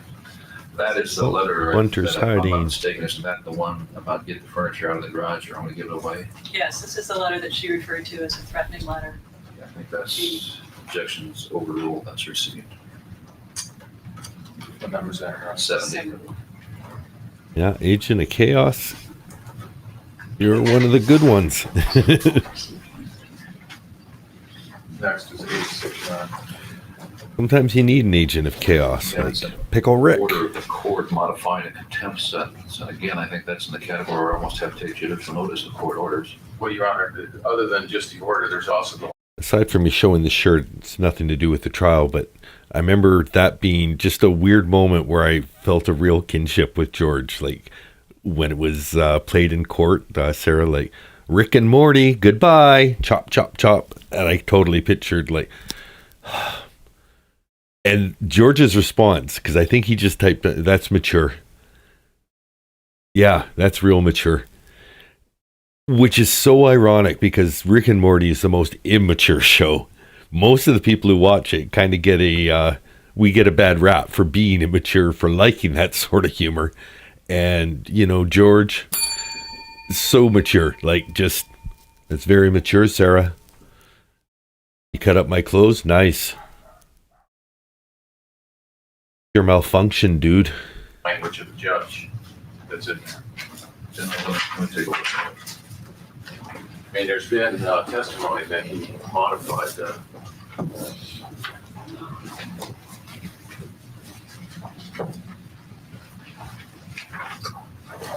Junction, junction, what's your function?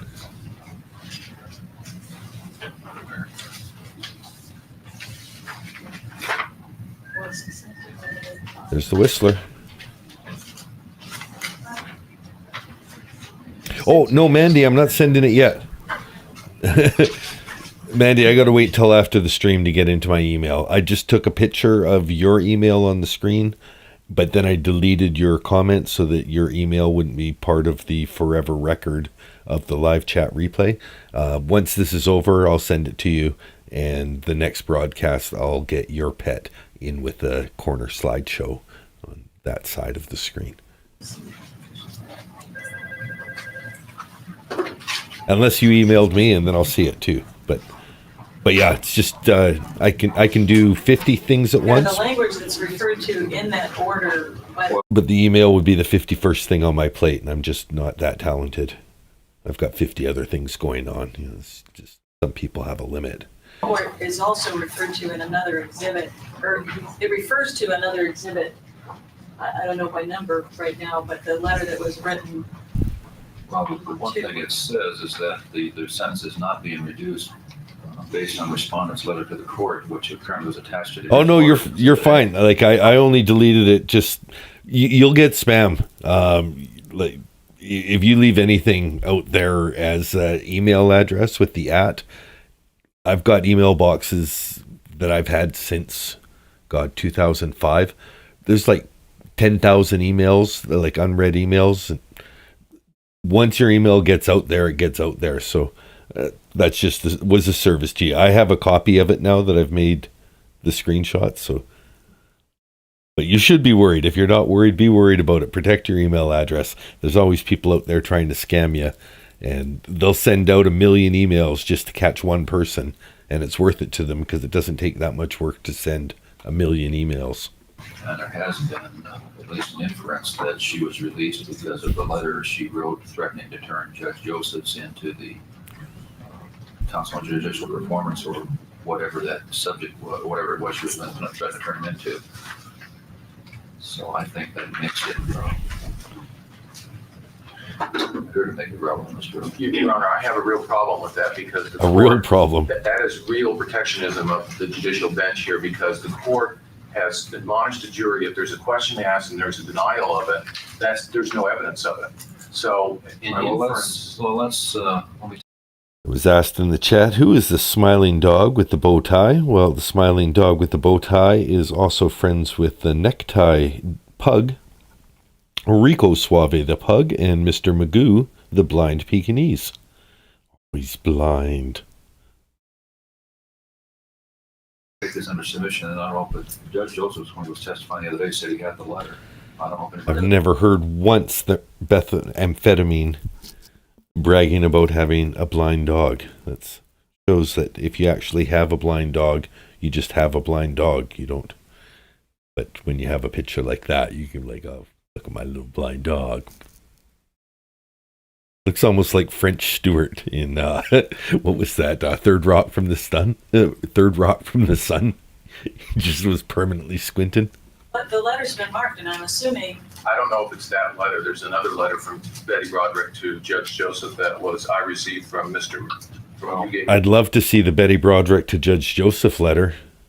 That sounds like it's in our wheelhouse. Mr. Barry's file. Well, in fairness to both of you, I think if I'm going to put in one, I should put in the other and not put either one in. I mean, they both talk about this talks about the letter. Apparently the letter is marked as another defense exhibit.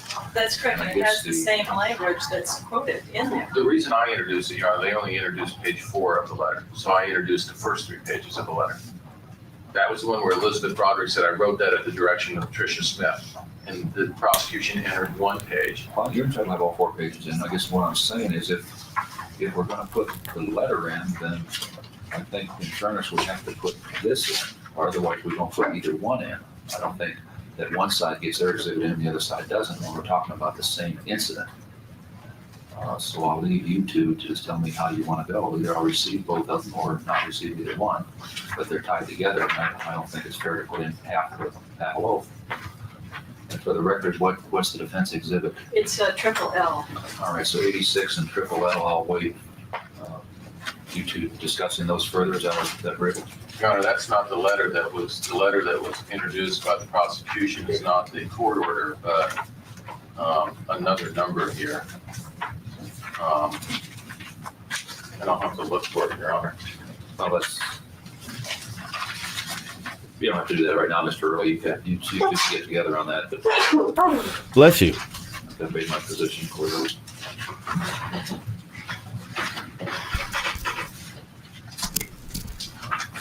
Break. Sure. How don't we take a short recess, say for 5 minutes? More recess. The cats are surprisingly good, Your Honor, even on the exhibits, even when their vision's bad. Their senses are so sharp with their fur.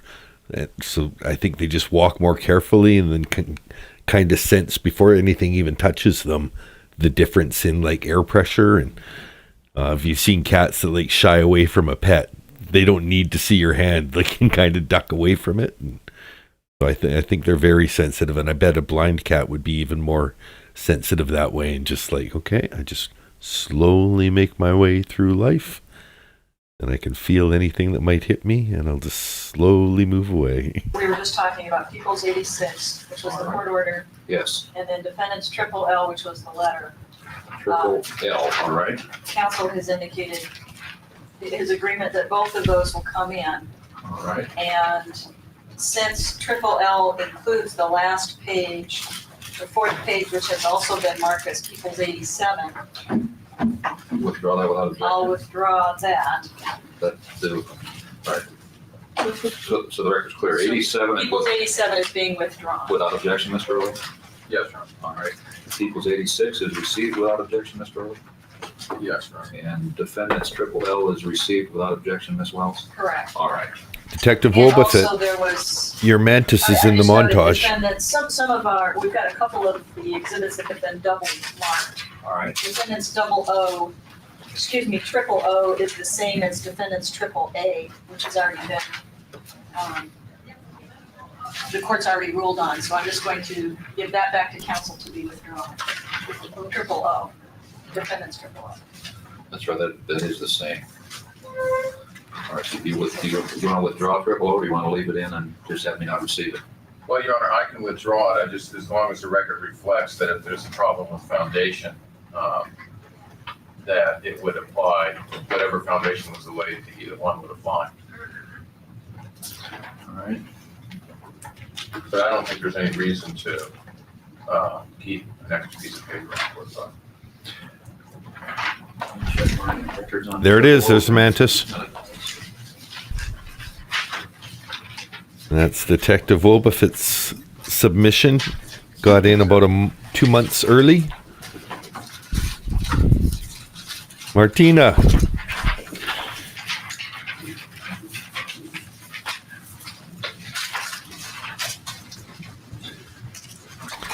No, her son had, hold on. Yeah, Sarah's son had mice. It came up, God, when did I learn about that? I think it gets mentioned during the car interview, which is one of my earliest reaction videos because I didn't have the facilities to do a reaction video, but that's just audio. So I played it on a Bluetooth speaker and then just kind of had my camera in front of me like this and, just film myself reacting to it. It's still a pretty good video because there's, it's just audio anyway if you're listening to the original. But yeah, we learned that son had mice. And Sarah, and there was also cats in that house. And yeah, Sarah left them all while she stayed at Brian's house that night. So just abandoned all the pets I got too much going on. That's right, Brian's son.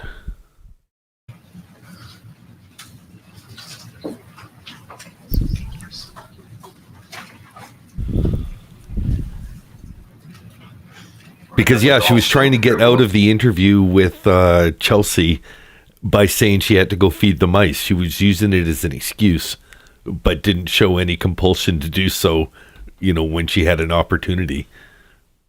What was shown to Mrs. Broderick when she was on the stand on November 14th? And she identified that this was a letter from Patricia Smith. And it does have the same date, January 15th, as 88 is. And speaking of the toothbrush, we're getting into the weeds with Sarah, but that's what we get for getting a little bit of a boring day in the Betty trial. At some point in the interrogation, I'm sure that Chelsea Kepsel asks, what's your evening routine? You brush your teeth and, I just swish some mouthwash. So even she had an opportunity to talk, oh yeah, no, I'm a hygiene freak. But no, that didn't come up. And then up on the stand in front of the jury, I went to get my PJs and a toothbrush. That's AAA. Yes, they are the It's same the letter. same one. If you want to withdraw AAA, then Mr. Rose, that's, Yes, sir. all right, AAA is withdrawn. One is 88, Your Honor. All right. I asked the court, I believe, To to take- take judicial I did notice. take judicial notice of that it was filed. I took judicial notice of that one. Well, Your Honor, I think the court, that there was an order filed, but did the court take judicial? Well, exactly. Do we have the whole documents come in? Guaranteed. That was one that was judicial notice. Guaranteed Sarah uses Listerine and not like, alcohol-free scope. It's like, oh, well, I'll get the stuff with the free booze in it. Guaranteed she's using Listerine. I think Listerine is like anywhere from 25 to 30% alcohol. I remember learning in a book about private school for kids. The fact that it I will pause it for this. God, I can't remember what book it was. It was one of the ones that you read in school anyway. And what the kids at the private school had worked out was that you could stash alcohol in your mouthwash bottle if you made the, and they had the recipe in the book, but it was a bunch of peppermint schnapps, some kind of a green alcohol, and to thin it out. Peppermint schnapps, green alcohol, and and creme de menthe. Creme de menthe. Doesn't that sound delicious? And then they're like drinking it, but yeah, guaranteed she was a Listerine, and she probably didn't even fully spit. She like, oh well, just leave some of it in the mouth, huh? Little bonus alcohol as you were. contempt was filed on May 4th, 1988. Yes. And the substance of it. The defendant wouldn't admit that this was the substance of his allegation. Bless you. Let me see. Judge Kranick blesses you too.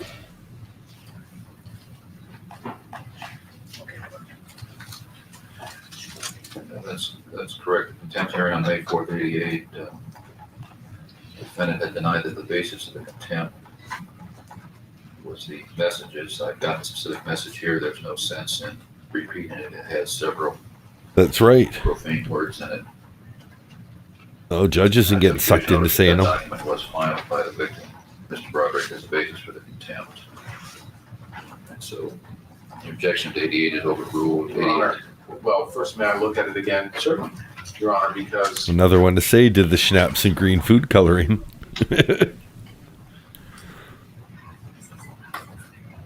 Well, the message is only while you're looking at. It's a lovely water decanter. Southern substance. Listen, you fucking insane asshole. Oh, That was the he got sucked into it. He has been clean of curse words all through this trial. Oh, you're not getting away with it, Judge Whelan. We're going to listen again. while you're looking at my notes are the message was Southern substance. Listen, you fucking insane asshole. That was the basis of it. Even like the courtroom door opener tried to help him out and beep. One more time.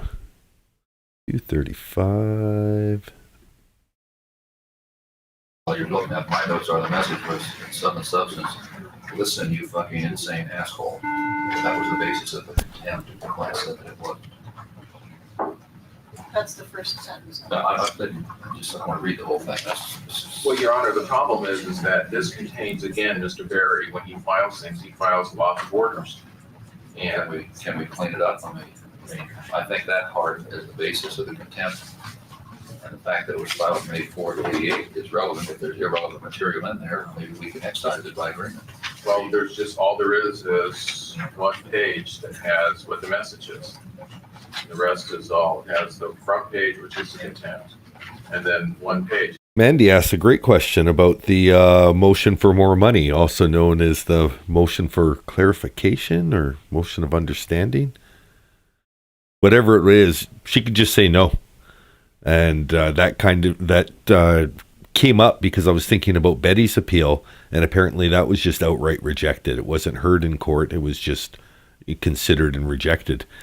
So that's also an option that could happen to Sarah for her criminal appeal. So we can look forward to that. But yeah, Judge Jackson can also be as loquacious or as terse as she chooses to be.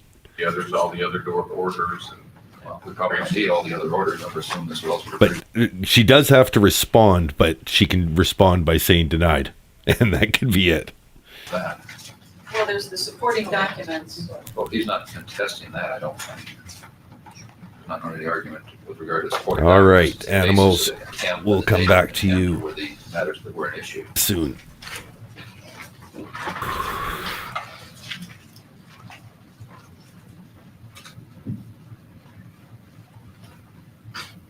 Yeah, we are ripping right through this.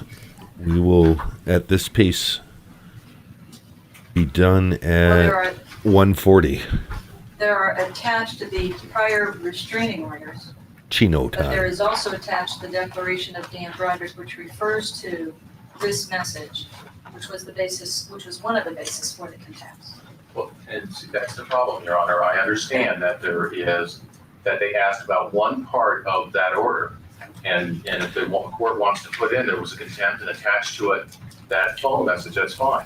Okay, well, it's not the court putting anything in. But no, what I'm saying is I'm objecting to everything else. There's the front page which says there's a contempt. There's the other page that has the phone message. All right. Those were all that was asked about. I think that's, my notes indicate that is correct. That was the reason it was marked, because she denied that was the basis of the contempt, so. As well as. I'll agree with you there too, Mandy. It is a sloppy final court order. And that exhibit to show the contempt and the basis of which. When I do a longer video about it, I'm going to mention basically in a sideways way, I like that. And it's sort of in the same sort of way that Judge Kranick's we were all expecting him to, oh, now he's going to lay into her. What's this going to be? The state sentences you to life. Florida prison. Oh wow, that was short and sweet, but that was so perfect, right? Exactly what she needed.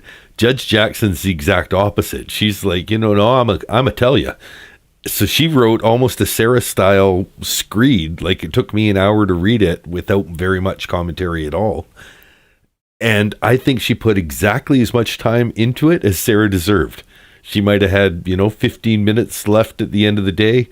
Told her clerk, hey, whip me up something. Here's the parameters of the agreement. Just whip it up.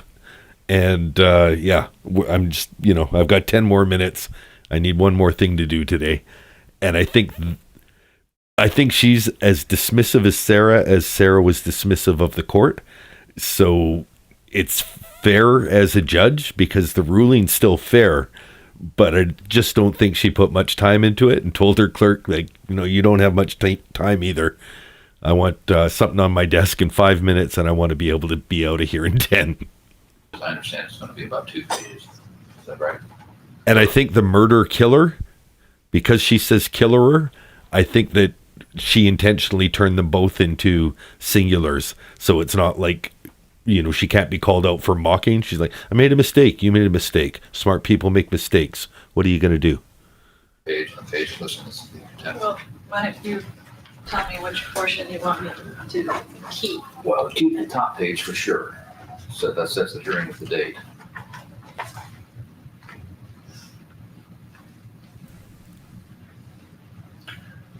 No, you're right there too, Mandy. I will go into more detail, but I think that the in-kind payments do not absolve him from alimony arrears is correct, but she modified downward those alimony arrears, I believe anyway. And with the downward modification of what she calculated was owing, he still owed it. And maybe the in-kind payments, counted towards it or not, but they didn't absolve him from the alimony prior to him putting in the order.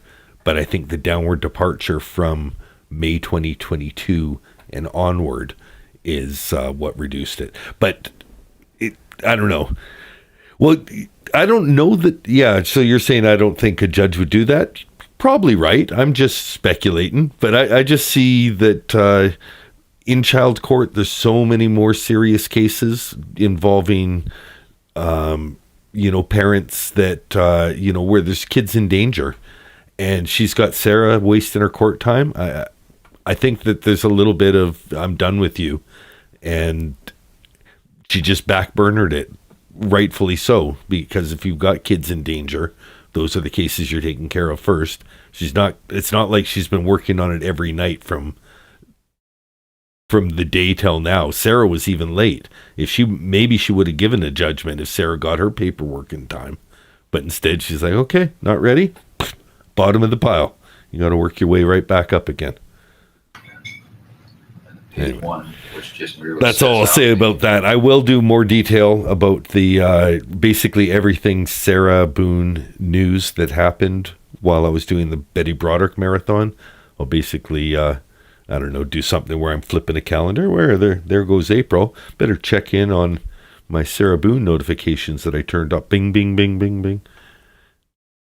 Tongue in cheek because I was one of the news items. So, but still, a lot's happened in April, and I've been otherwise busy. I do appreciate all of you being here with me during a busy news month like this. There's definitely a content riches now. So, but I appreciate you being here with me. It's actually a knowledge restraining order. I think that is the first 2 pages. I think are appropriate. No And need then for the with third with page. the message on it. Yes, which would be.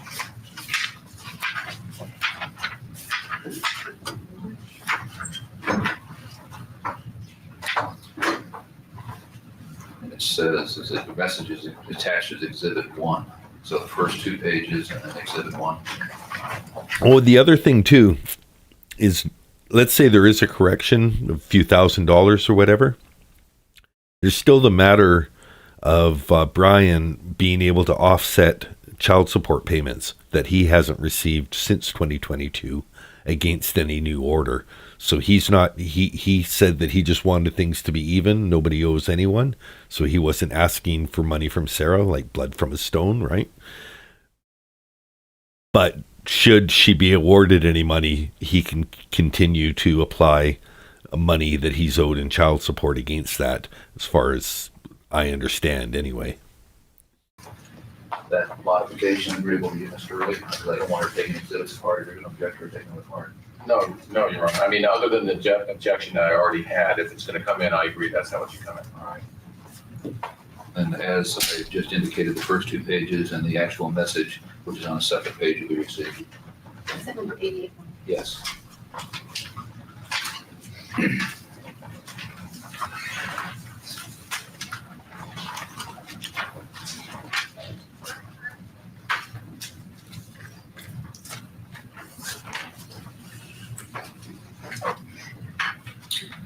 Next.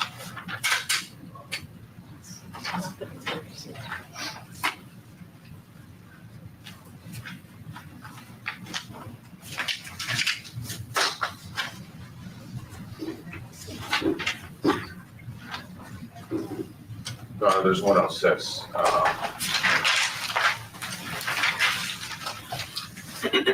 Well, that's the order regarding the visitation switch in October '89. I think that's very relevant as to what dates were switched in view of the testimony as to whether or not your client had to rearrange her trip to Acapulco because of the switch in visitation. There's a clean copy on, which is number 35. 106 has 35 is the same exhibit.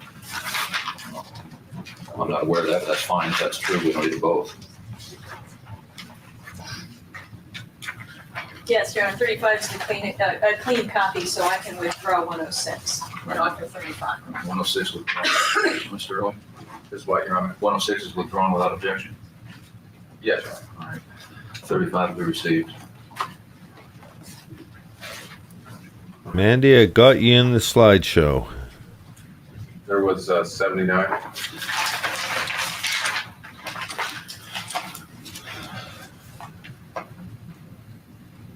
That was a stipulation and order in November of '86 for the defendant to receive $10,000. As I recall, that was relevant from the standpoint that was the same month where she had received a, shall we say, an IOU in lieu of her alimony, or in lieu of her support or community disbursement, whatever you want to term it. I think that was the same month she received a minus $1,300. And this was, I believe, put in to show that she did receive $10,000. That's correct. That's it. It does. First Amendment.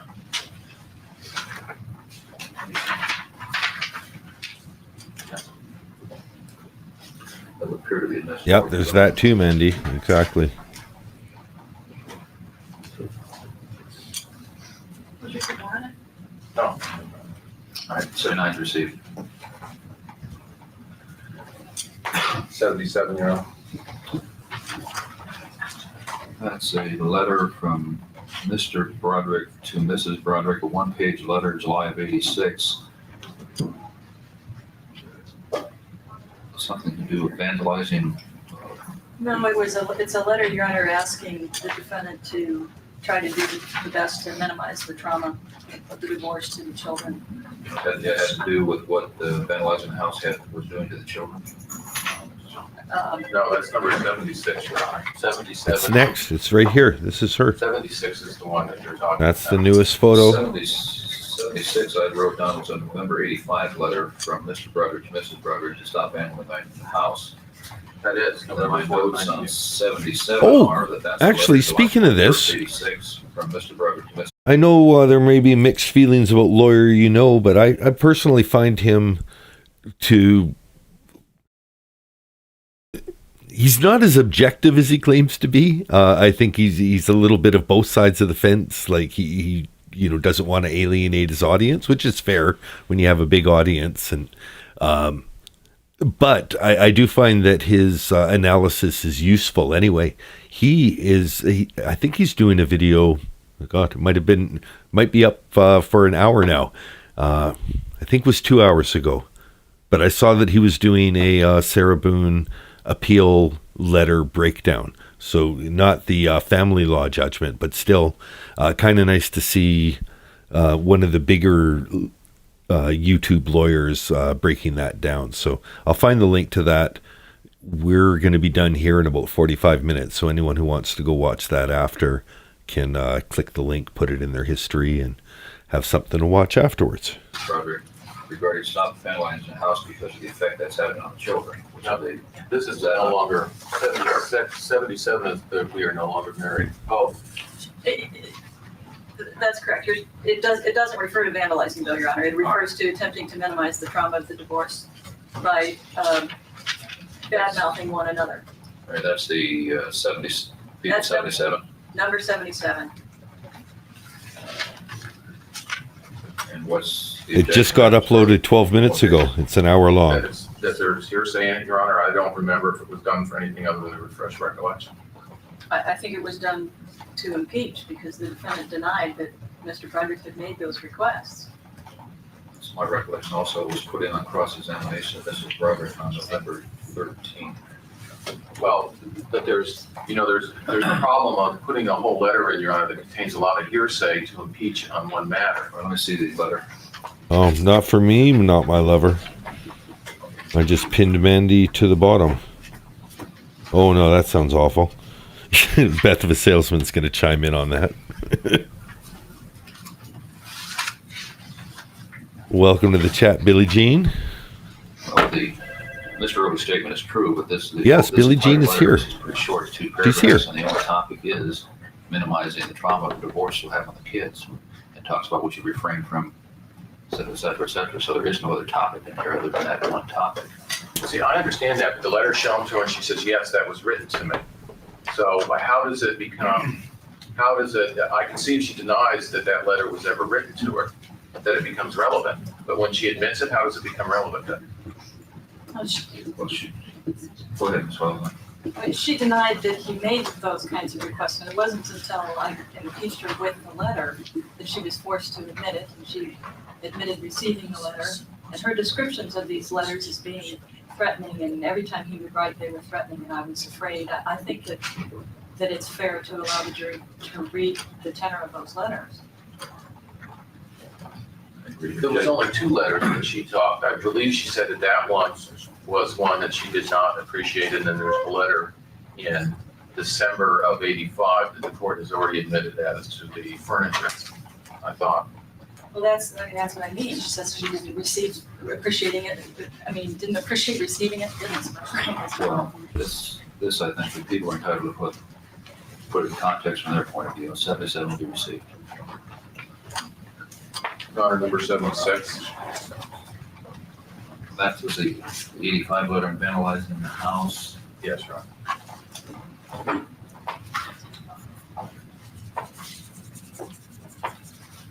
And I've been laying off the pinned comments exactly because of that issue. So if you like to dismiss it and have it gone for a while. I don't remember any denial of that letter. That was just. No, I don't read it right. My notes were that she didn't deny vandalizing the house. The content of the letter was regarding stop vandalizing the house. There's never been any denial that she did it.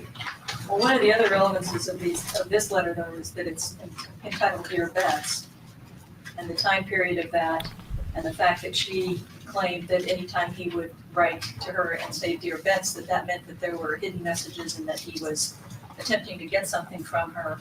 And it's clear from this letter that he's not attempting to get anything from her. Well, that would be true. It's saying you have to stop vandalizing, but she was never asked about that letter and Dear Bets in it. You know, not that the Dear Bets is so peripheral as to not let it in just because it says Dear Bets. Well, but the defendant was the one that made that an issue, Your Honor, and said that there's a difference when he calls me Elizabeth Ann and there's a difference when he calls me Bets, and that he. I remember her testimony on that one. It'd be funny if SKR was like a really tall guy and he just calls himself that so that he can go indiscreet in public. Like, haha, they never knew.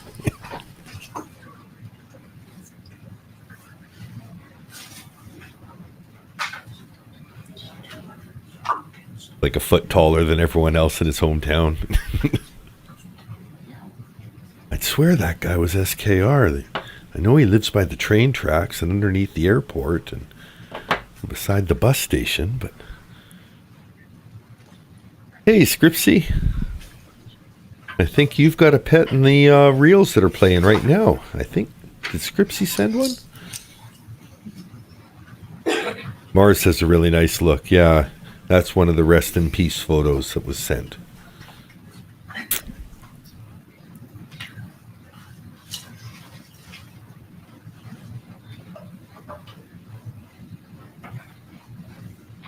A to B, Zizzy B.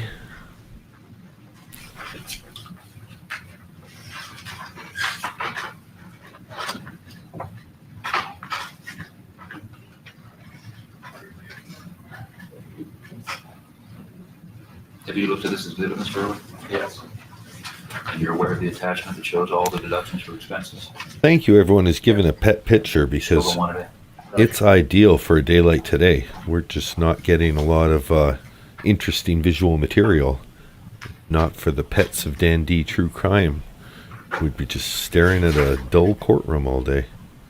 I've even taken down the graphics because we can see Betty's hair behind her other lawyer's hair. So All right, well, my I've taken tendency down would the be to gifts not from... admit it, but this is one of those rare areas where I think I want your client to tell me that she doesn't want it in, if you don't mind.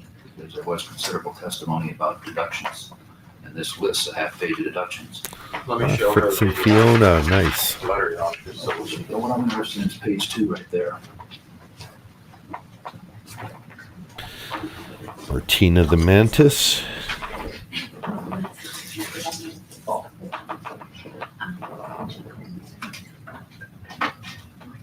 Yes, Bernice, your cats are in the mix.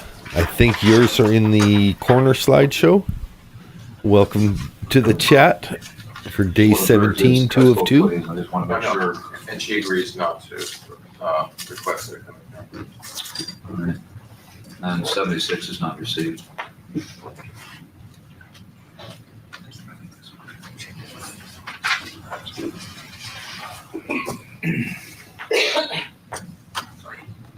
At 94, I just don't remember.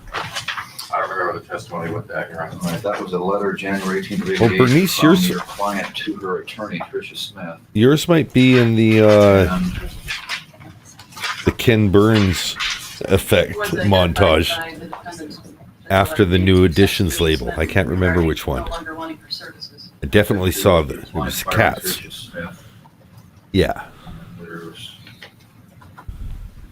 also an indication from the transcript of the divorce hearing that Tricia Smith indicated she had received the letter.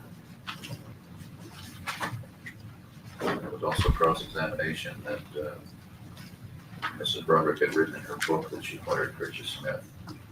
And the issue, of course, was that the defendant said that she did not fire Tricia Smith. So People's 94 is received. Your Honor, the next one is People's 107.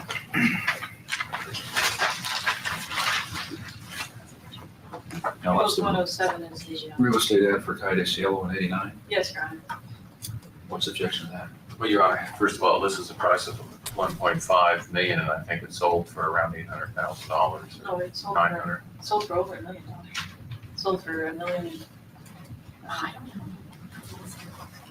What was that? For What? $1 million, 1.2, I believe. No, Your Honor. Mr. Mark Wolf sold that. Well, what it's listed at and what it sells at really is not making a difference. Most people don't pay the list price. Let me see if I, For around $800,000. No, it sold 900. for over $1 million. Sold for $1 million. now that's Post the 107 is the, real estate ad for Calle Cielo in 89. Oh, it's an ad. Okay. What's the objection to that? Well, Your Honor, first of all, this is a price of 1.5 million, and I think it sold for around $800,000. no, it sold 900. for over $1 million. Sold for $1 million. I don't know. Sold for $1 million, 1.2, I believe. No, Your Honor. Mr. Mark Wolf sold that. Well, what it's listed at and what it sells at really is not making a difference. Most people don't pay the list price. Let me see if I recall when it was testified to it, had something about walking distance to the beach or something like Yes, that. it's a description of the house and it shows a picture of the house.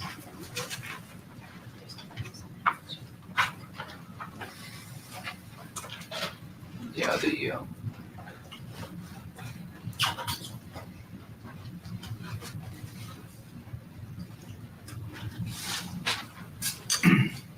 it lists the property as basically Ocean View property, La Jolla Shores, easy walk to the beach, so I think that is relevant. I'm just indicating, I think it's misleading when there's, Well, I understand your objection as to the price, but nobody's testified one way or the other as to what it's sold for. I don't see the price as being an issue. The description of the easy walk to the beach is certainly relevant, so 107 will be received. what I thought. 107.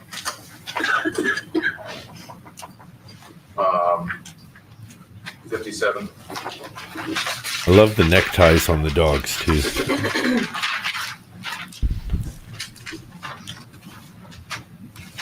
That's a copy of a letter to Lee from Mrs. Broderick, November 16th of 89. It was apparently sent from Las Colinas. If I'm not mistaken. Yes, sir. Mr. Irwin. I just didn't know what the relevance was, Your Honor. I'm looking for my notes, Ms. Wells, can you? Well, I mean, her mental state before, during, and shortly after these homicides has definitely been put in issue.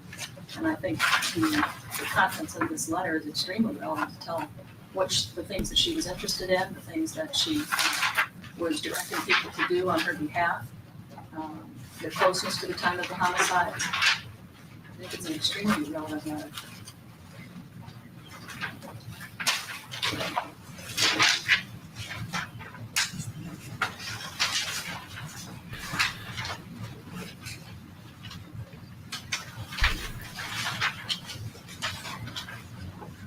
been testimony by the defense psychiatrist or psychologist that she may have even been in a position of hysterical shock following these homicides for a period of time, and I think this letter That was just the one day, provides it. and this letter is dated 11/16.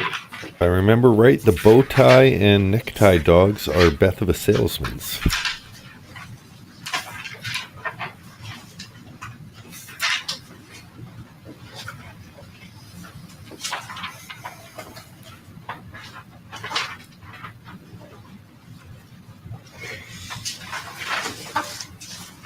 My notes indicate that Lee Broderick identified it on cross-examination as a letter that was instructing, her mother instructing her on things to do. Can I see the letter?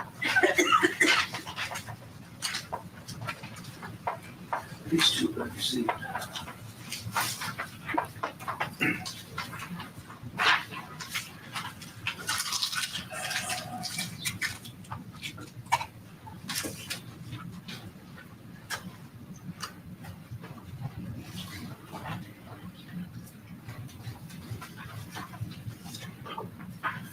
My vegetable cleaner, the sprayer just Relevancy broke. objections overruled. This is. What's a vegetable cleaner?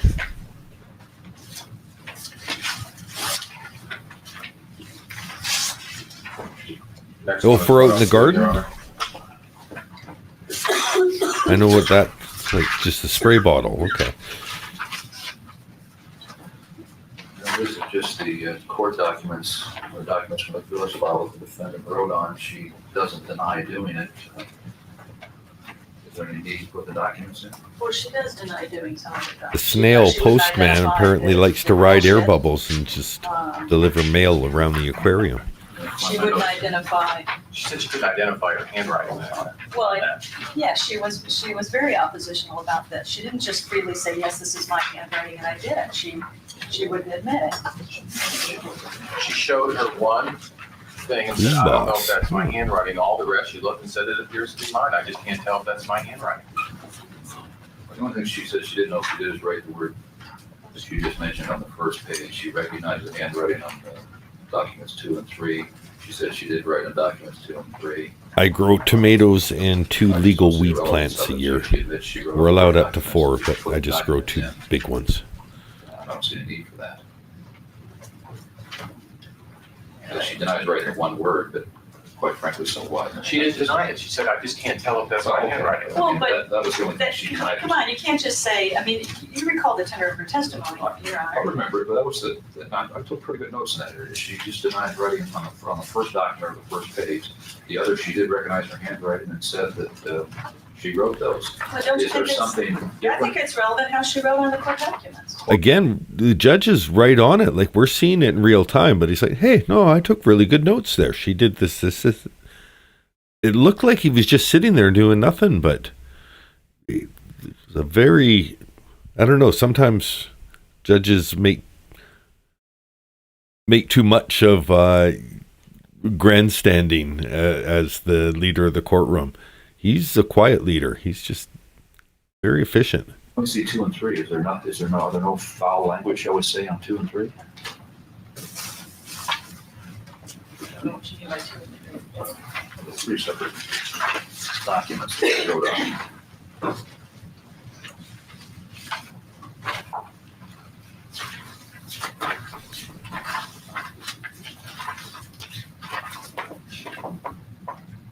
I'll send LCB. I'll return with one from last year and Page that's what listed at this the year bottom, looks attachment like. 13 is the one she said she didn't know if she did that.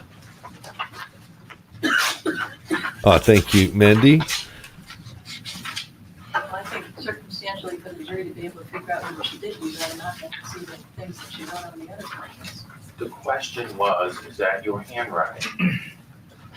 She just said, I don't recognize, I can't tell from this one whether it's 15 my minutes. handwriting that I wrote all over the file. I remember that. A lot of pages in here. I can't remember if this page is me. It doesn't look like my handwriting. But yeah, I wrote all over every page of the file. This is not divorce trial. 102 is not received.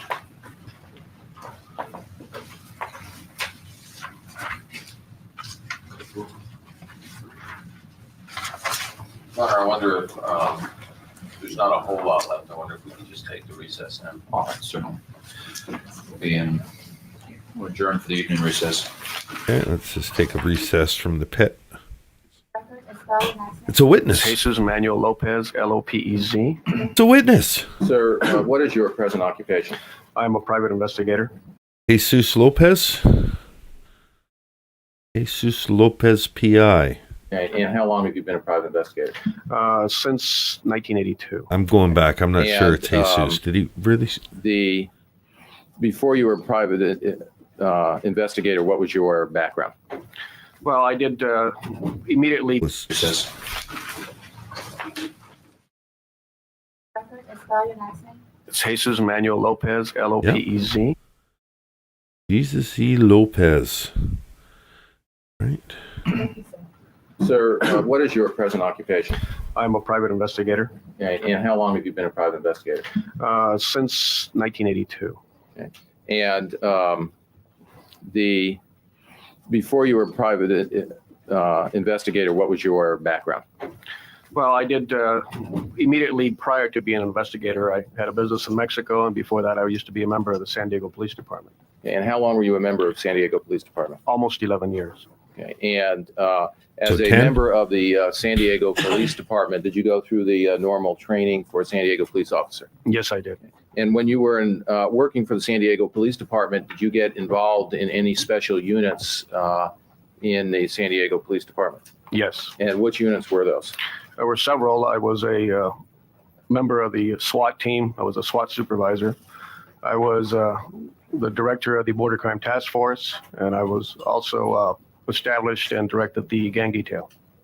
Now, during the time that you were involved in the SWAT team, was there training involved with shootings and situations where shooting would be where shootings would happen? Yes. And as a member of the Border Patrol, was the Border Patrol team, was that something that you were a founder of? Well, the founder was a gentleman named Dick Snyder. Okay, and were you one of the original people in that? I was in charge of it, yes, from the beginning. And what was the Dick Border Patrol Snyder. team? Well, it was a Border Crime Task Force is what it was, and we were formed in 1976 to combat the crime committed against illegal aliens, undocumented people that would cross in from the United States from Mexico, from the Tijuana area. And we would dress This up is like- as the undocumented people ourselves and become the targets of the for the bandits that were preying. Okay, I was just gonna go, oh my God, this is like 1991 ICE, but this sounds like actually a fairly good exercise. So they would pose as migrants so that they could catch the people who were trying to smuggle them across the border, who, you know, ostensibly are much worse. Like that's getting to the root of the problem. How do we not have guys like this anymore? On them. And in that process of becoming that target, did that Border Patrol team get involved in shootings? Yes, Okay, and were you yourself involved in shootings? yes, I was. And were the Border Patrol team and you within that Border Patrol team, is that something that's been a character in Wambach's book, Lines and Shadows? Yes, it is. And after you retired from the police department, did you get involved in any other activities in regards to shootings? I wasn't involved personally in shootings, but I was worked for a law firm by the name of Thistle and Krinsky, who represented just police officers primarily. And part of my duties were, as an investigator, was to interview the officers and conduct investigations anytime that they felt that they needed legal assistance. Some of those investigations involved officers that were involved in shootings. And would you get involved Bless you. in their Bless either you. their testimony and their preparation to testify before any boards? Usually before the shooting review board. Okay. And if you testified as an expert before in the areas of shootings, Yes. during the when you worked for the Easy, Border Geist. Patrol team and for the SWAT team, Did you also get involved in reviews of shootings that took place during that training? Yes. You guys, we've got about another hour. Were you involved ideally yourself 50 in minutes. any personal times where you were involved, where you fired weapons? Yes, I was. And approximately how many times was that? I was in, while a member of the Border Crime Task Force, I was in 6 different shooting situations. 5 of the 6 I shot. Okay. And when you say you shot, does that mean that you wounded somebody? Yes. Okay. And how would you get involved in those situations? Well, each one was different, but what would happen is that I was confronted by an armed suspect, somebody attempting to victimize me, either with a handgun, a rifle, or a knife. And even though it happened many, many times, the few times where I was involved in a shooting where I actually shot, something triggered within me that kicked me into what was a term, for lack of better term, a survival mode. And then I just directed my attention to this disturbance, and I wanted to eliminate it. So I would shoot at it. Okay. Now, when you say that you would shoot at it, has there been times where you have shot people a number of times? Yes. And have there been times where you've shot at a number of people? Yes. Okay. Now, when you, and during the training that you did at the SWAT team and at the Border Patrol, when you were training people for that, would those people also be involved in shooting situations where it would be set up of whether they were when they should fire and when they should not? Yes. Okay. And would that training involve times where it was appropriate that they should fire and then something set up where it would have been inappropriate for them to fire? Yes. Okay. And were the officers always firing only at the appropriate times, or would they do both? They would do both. Okay. And would you then have debriefings as to the effects that the shootings had on them, both at the appropriate and inappropriate times? Yes, to a degree, yes. Okay. Now, during the time that a shooting is taking place, has it been your experience that you are able to remember the amount of shots you fired? No. Okay. And can you explain that? Well, I have been wrong in every shooting that I have been involved in. There were times when I thought I shot 2 or 3 times when in fact I emptied my weapon. I was never able to accurately state the number of shots that I had fired. And I found that to be the case with other officers that were also in my unit. And we would ask, or they would be asked, or I would ask how many times they had fired. Usually they would not be correct as to the actual amount of rounds that were expended in their weapons. Were there times where you were able to hear the individual shots? In the 5 shooting situations that I was in while a member of the Border Crime Task Force, I never recalled hearing any of the shots. Okay. Do you recall at all whether you would remember in the shootings, would you remember the gun? No. You talk about my gun? Yes. No. Would you remember pulling the trigger of the gun? No. Now at times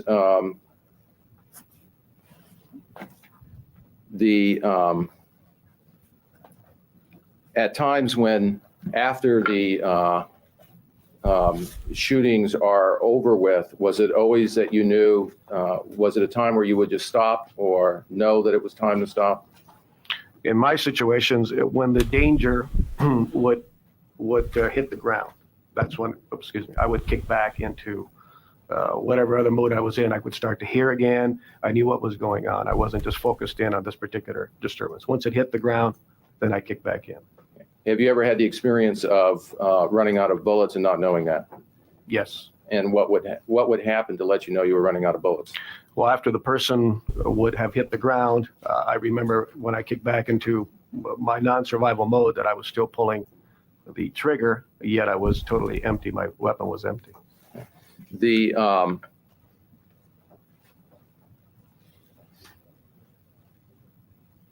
Have you been in a position where you have thought that you have not hit anybody or not hit people that you shot at and found out different later? Oh, would you repeat that for me? Okay. Has it been a situation that when you shoot at people that you always know that you have in fact hit them? No. Okay. And what experiences have you found in that? Well, not Judge only is that getting sick of the you phone don't calls. hit them, it's sometimes where you think you hit them, it doesn't turn out to be that way. I was in one situation where I had shot at 4 people, almost at the same time trying to shoot at 4 people. I knew that I hit one because I captured him. The other 3 fled the scene. Didn't hit him. And I found out later on that another one of the suspects that was there, I had shot in the chest. There was also a situation where I shot an individual 5 times at a distance of about 2.5 to 3 feet who had a gun on me. And I was aiming at his chest, looking up at him. I thought I fired 5 rounds. I thought I had hit him all rounds in the chest. And in reality, I did hit him in the chest, but the last round ended up getting him in the buttocks area. And I had not seen that when I was shooting it. Now, you've seen the testimony of Gene Wohlberg, is that correct? Yes, I have. Okay. And you know how, at least from the testimony of independent experts as independent witnesses, how fast the shots were fired. Yes, approximately 1.5 seconds. Okay. Now, is there any question that that people that you've seen, either yourself or people who have been through the SWAT training or Border Patrol training, that that the shots in this case appear to be directed towards the bed in this case? Yes, they do appear to be that way. Okay. I take it that you're not able to tell whether this person planned to shoot that way in this case itself, or whether the shots were a result of any reaction they had to anything. No, I can't tell that. Okay. In the training of officers, is there training as far as trying to keep the gun from moving, recoil, or how to put it in position? Well, there's a technical training that the officers will go through. It's totally unrealistic from what happens to you in a shooting situation, but Objection, Your Honor, to object to the relevance of training of police officers. Sustained.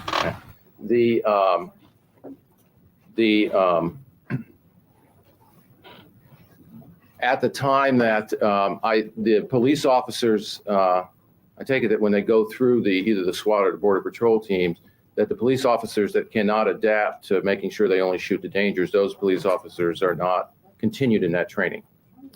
well, if they cannot adapt after several attempts, yes. So in other words, if you have a hostage situation, they end up shooting the hostages each time, those people that don't make the teams. Well, if they continue to do that, yes, that is correct.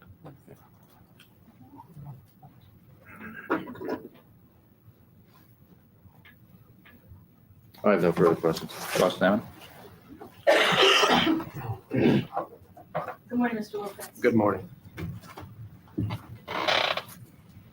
When was it that you started as part of the Border Patrol Task Force? That was formed in 1976. Okay, and you indicated that during that period of time, you were involved in 6 separate shootings, correct? Well, yes, while on the task force I was. Okay, I'd like to talk a little bit about each one of those. Can you describe for us what the circumstances were in the first time that you actually ended up shooting at somebody? Yes, the first time was February the 1st of 1977, approximately 5:30 in the afternoon. One of the officers was walking with me. We were dressed as undocumented aliens, walking along a creek bottom. And as we made a quick turn, there were 2 men approximately 15 feet from us. One had a .45 pointed at us. So we stopped. We were totally surprised. We stopped. He cocked the .45 and said immigration in Spanish. It was our training to squat down as undocumented aliens would do in the hillside area where we were working. And as we did, the 2 men approached us. The one with the gun put the gun at my head, a distance of maybe, a foot. When he turned the gun towards my right, to the officer to my right, I was holding on at the time to my shoulder holster, the gun in my shoulder holster. I pulled it out and I shot him 5 times. Okay, so if I understand you correctly, when you first were confronted by these bandits, they did have a gun pointed at you. They had the .45 pointed at you. Yes. But you did not shoot at that time, correct? No. It wasn't until you actually heard them cock the gun, come up closer to you, and put the gun within 3 feet of your head that you responded with gunfire, correct? Well, you're right, but I had no choice. I understand, absolutely. I could not respond at the initial time. Okay. Right. You were able to recognize, at least at that point, that there wasn't a need to use deadly force, even though they were holding a gun on you, until you felt they were actually going to use that deadly force. Is that No, Okay. when we came around, he had us cold with the 45. Uh-huh, There's nothing I could have done at the time. I didn't feel I could pull the gun out fast enough to shoot him at that time. okay, I was waiting for my time, is what I was okay. doing. And then when he moved towards you and he cocked the gun and put the gun towards your head, that's when you responded. It's when he turned it to my right, to point it at the other officer. That's when I pulled the gun out. And was this the situation where you indicated that you shot 5 times all at this person, correct? Yes, And all 5 of those bullets hit him? yes, And he survived that, right? yes, Okay. And this was a situation where you were shooting at his chest. He was hit in the chest, but there was a period of time where he apparently turned away from you and you shot him once in there. apparently so. That's what happened, even though I couldn't see it when I was shooting at him What were you shooting at him with? with a 38. Okay. What kind of bullets? 38 caliber standard issue by the police department. Now, what was the second situation that you ended up responding with deadly force? Well, there was a situation where we were approached by 2 individuals in the canyons. One of them had a poncho on, and they approached us and engaged us in a conversation. The guy with the poncho then flipped over his poncho like you see in a movie and held a rifle out. They demanded our money, and since I was the one in the front, I was the closest. We again squatted down, but then he jumped close to me and had the rifle pointed at me. At that time, I pulled my gun out and shot him. And obviously, again, you were responding at that point to, you felt that your life was in danger, Yes, that he was going to shoot you. yes, And you didn't respond immediately upon seeing the rifle. It wasn't until he jumped forward and pointed the rifle at you, correct? that is correct. Tell us about the third incident. The third situation involved a confrontation, I don't know whether there's third or fourth, one of those, with the Tijuana police officers. 2 uniformed officers from Tijuana crossed the border with their guns drawn. I approached them with What are you my gun doing? in my hand Wrong and country. my badge in the other hand, and informed them that we were police officers. The Mexican officer closest to me hit me with the barrel of his gun in the chest. I turned, jumped to my left, and he shot. And the bullet went in my clothing and out my collar, and I fired 2 shots. So this was a situation where you were confronted by these 2 people they had the intent to rob you, correct? That is correct. And that intent was clear to you at the time. Yes, He first hit you in the chest with his gun, and then he actually shot at you with his gun before you returned fire, correct? that is correct. Now, you indicated that these were people from the Tijuana police. Were they actually Tijuana policemen, or were they just posing? No, they were Tijuana police officers in uniform. But they were engaged in robbing illegal aliens? Is that what they were doing? That is correct. Okay. Oh, and he was posing as an illegal How about alien. the next incident? It was a situation where we had a group of bandits that were Undocumented. robbing in a certain area. And what they would do is that as the undocumented aliens would hide in this drainage pipe. There was He a changed it drainage right pipe. away too. I noted. Prosecutor says illegal. He says undocumented, and he's the one working, not so much to help them as bust the people exploiting them, but it shows that they're people. They're not illegal, undocumented. I don't want to get into political stuff. Between the United States and Mexico, waiting for darkness so they could come across.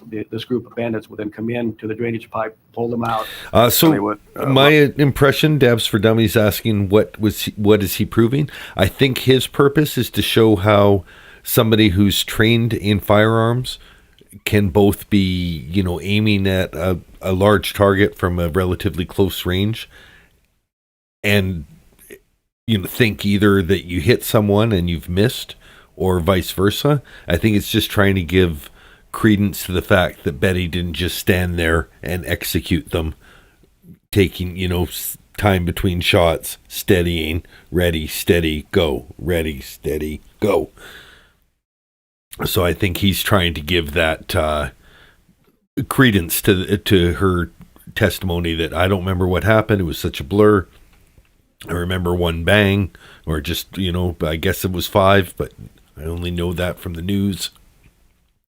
That's them and raped the women, and they've killed several people.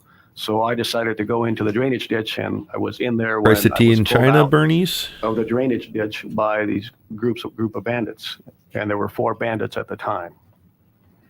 Were these bandits armed? Yes. How were they armed? One had a rifle, one had a handgun, and one had a knife. And what Oh, happened?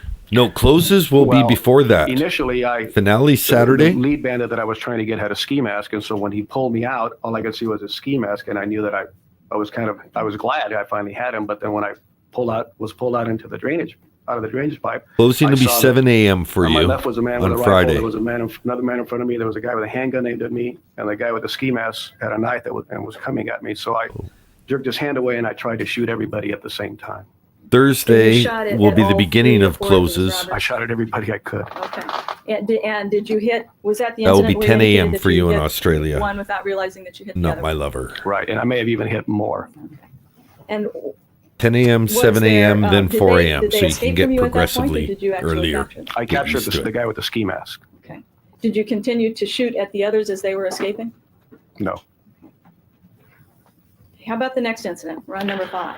That situation involved a group of 3 bandits that came at us with knives. One of the bandits got behind me. He had a butcher knife. As I turned to face him, he started to stab me with the butcher knife and cut me on the left hand, and I pushed him back and then pulled out my gun and shot at him. So he was actively in the process of attempting to stab you when you shot him, correct? That is correct. And you felt your life was in danger at the time. Yes. And then how about the 6th incident? The last incident, it was 2 bandits, one armed with a gun, one armed with a knife, who had killed a 16-year-old boy the previous week, the week before us. We encountered them in the hills, and they started shooting. My men started shooting back, and I ended up chasing the guy with the handgun, chasing him in the canyons, but I did not fire in that situation. Okay, so in this situation, you were confronted by these bandits. They actually started shooting at you first, correct? Yes, You returned some fire.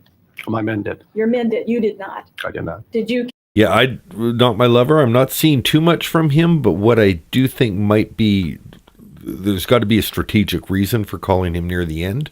It may be so that he can argue some stuff in his closing arguments and reference, like, you know, it's one thing to make an argument in the beginning, the evidence will show, and then not show it. But I think if he's going to try and tie together the combination of Betty's story with the forensic evidence, this might be the guy that allows him to make arguments in his closing argument. That's my best guess of what this testimony's purpose is. Continue to chase them in an attempt to capture them? Yes. Okay. But while you were chasing them, while they were running away from you, you did not shoot at them. Is that No, correct? that is correct. Okay, so you recognize that at that particular point, they were not an immediate threat to you, to your physical danger, because they were running away and you did not shoot, correct? No, in fact, the guy I was chasing was the guy with the gun. He would turn. I was a distance of maybe 5 to 6 feet behind him. He would turn around and shoot at me. And for some reason, I just didn't feel that I was going to be shot. Yeah, another one to say, not terribly relevant. The best we can figure, or, you know, I've posited that it might be something to do with the closing arguments, and he's going to be able to, you know, tie together Betty's story, the physical evidence that we've seen, and somehow explain how her story is possible. But in closing argument, you can't just argue it. You have to point to the evidence that was produced. Otherwise, they'll be objecting.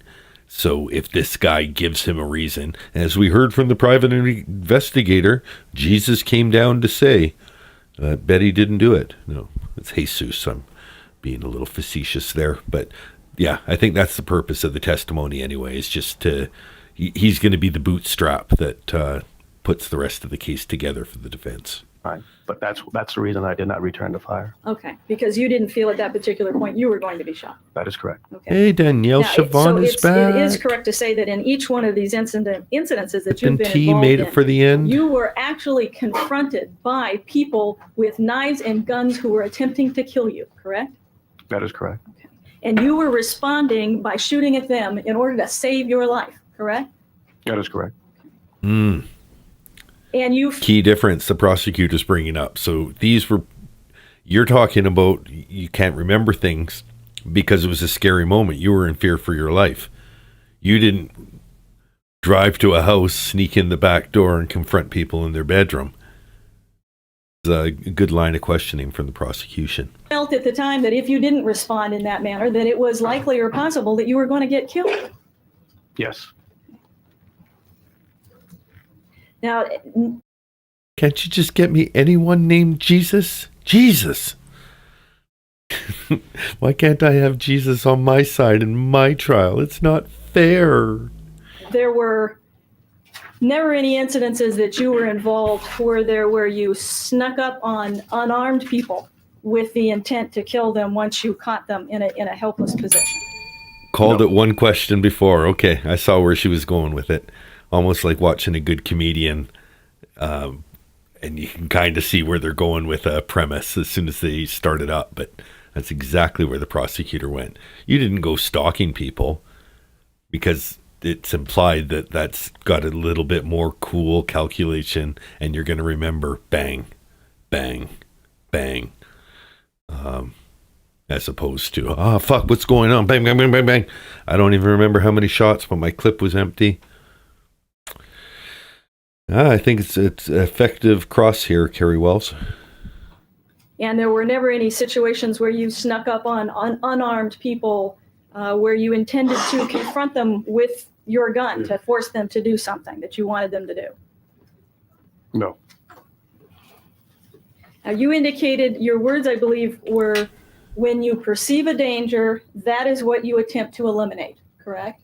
That is correct. Okay, so when you perceive a danger to you, you get into what you said was a survival mode, and what you're intending to do is to eliminate that danger when you shoot at them, correct? That is correct. So it doesn't, when we're not really talking about what you're thinking about before, what might have happened minutes before or hours before or what happened after. We're talking about at the actual time that you're shooting at someone. Nope. You're shooting at them because you're intending to eliminate them, correct? What happens just before is important too. It's your perception which kicks in this mode. Okay. And So, once that's kicked in, you have no control over it. and let's assume that even it's your perception, whether it's reasonable or not, that you're in danger. When you shoot, you're in that mode of intending to kill and eliminate what you perceive to be the danger, correct? You're trying to eliminate that danger. Okay.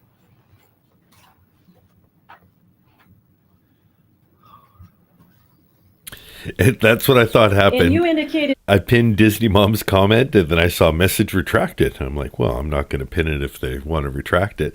I think Disney Mom tried to dismiss the pinned comment and ended up deleting her comment, which was a lovely message to Danielle asking if it was perhaps chicken gumbo for dinner in the Siobhan household. that in each of the experiences that you had when you We're all having a shot good time, under these Disney Mom. circumstances, that you didn't recall hearing the sound of the gun, correct? That is correct. Okay. And so if someone has indicated that they did recall hearing the 5 shots of the gun, for example, that would be a circumstance that was different than your circumstance, correct? That is correct. And even if they were to say that maybe they didn't hear the 5 shots, but they heard at least 1 shot or they heard an explosion, that's a different situation than the situation that you were in under these circumstances, correct? That is correct. And in conversations with my men, when we would be in the same gunfight, some would recall not hearing anything. Some would recall hearing several other shots.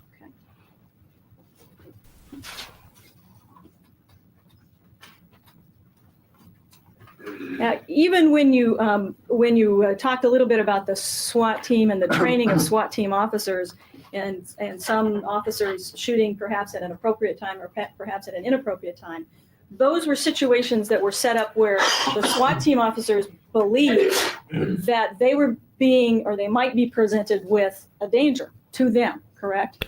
That was part of the scenario. Okay. I mean, when you go into a situation where there's possibly hostages, you know that that's a dangerous situation. You know there's people in there with guns or knives that might take you by surprise and shoot and kill you, correct? That is correct. Okay. And you're going into that situation expecting that danger and knowing that that danger is present, correct? Yes. Those do not involve situations of sneaking into people's homes when you know that they're asleep and unarmed, correct? Repeat that. The hostage situations where you'd have Oh, a hostage SWAT team situation. coming in to save somebody would not involve sneaking into a house where people are sound asleep and no apparent danger at the time. No, that's more of a narcotics operation. Okay.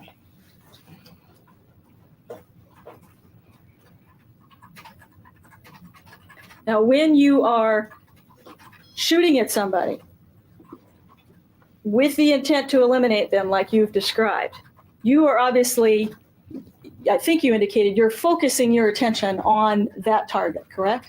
Yes, on whatever the disturbance is. Okay, and when you say disturbance, I mean, we're talking about this person that is confronting you with deadly force. Yes, And you do focus in on that person, right? that's all you focus in. Okay. Speaking of focusing in, let's just take a look at the wardrobes today, and it does look like they missed their coordination phone call because the Mary, the court stenographer, court reporter, a bit of a Laura Secord look on top, black with a lace neckline cover and a floral skirt.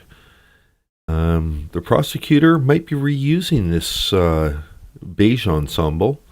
Doesn't look like it looks more off the rack than a lot of her clothes. It's heavily tailored. Just a very basic beige suit. Maybe she's gone through as many outfits and now the good ones are gone. She's repeated the best ones twice. And yeah, it's time to go to the beige pants skirt suit.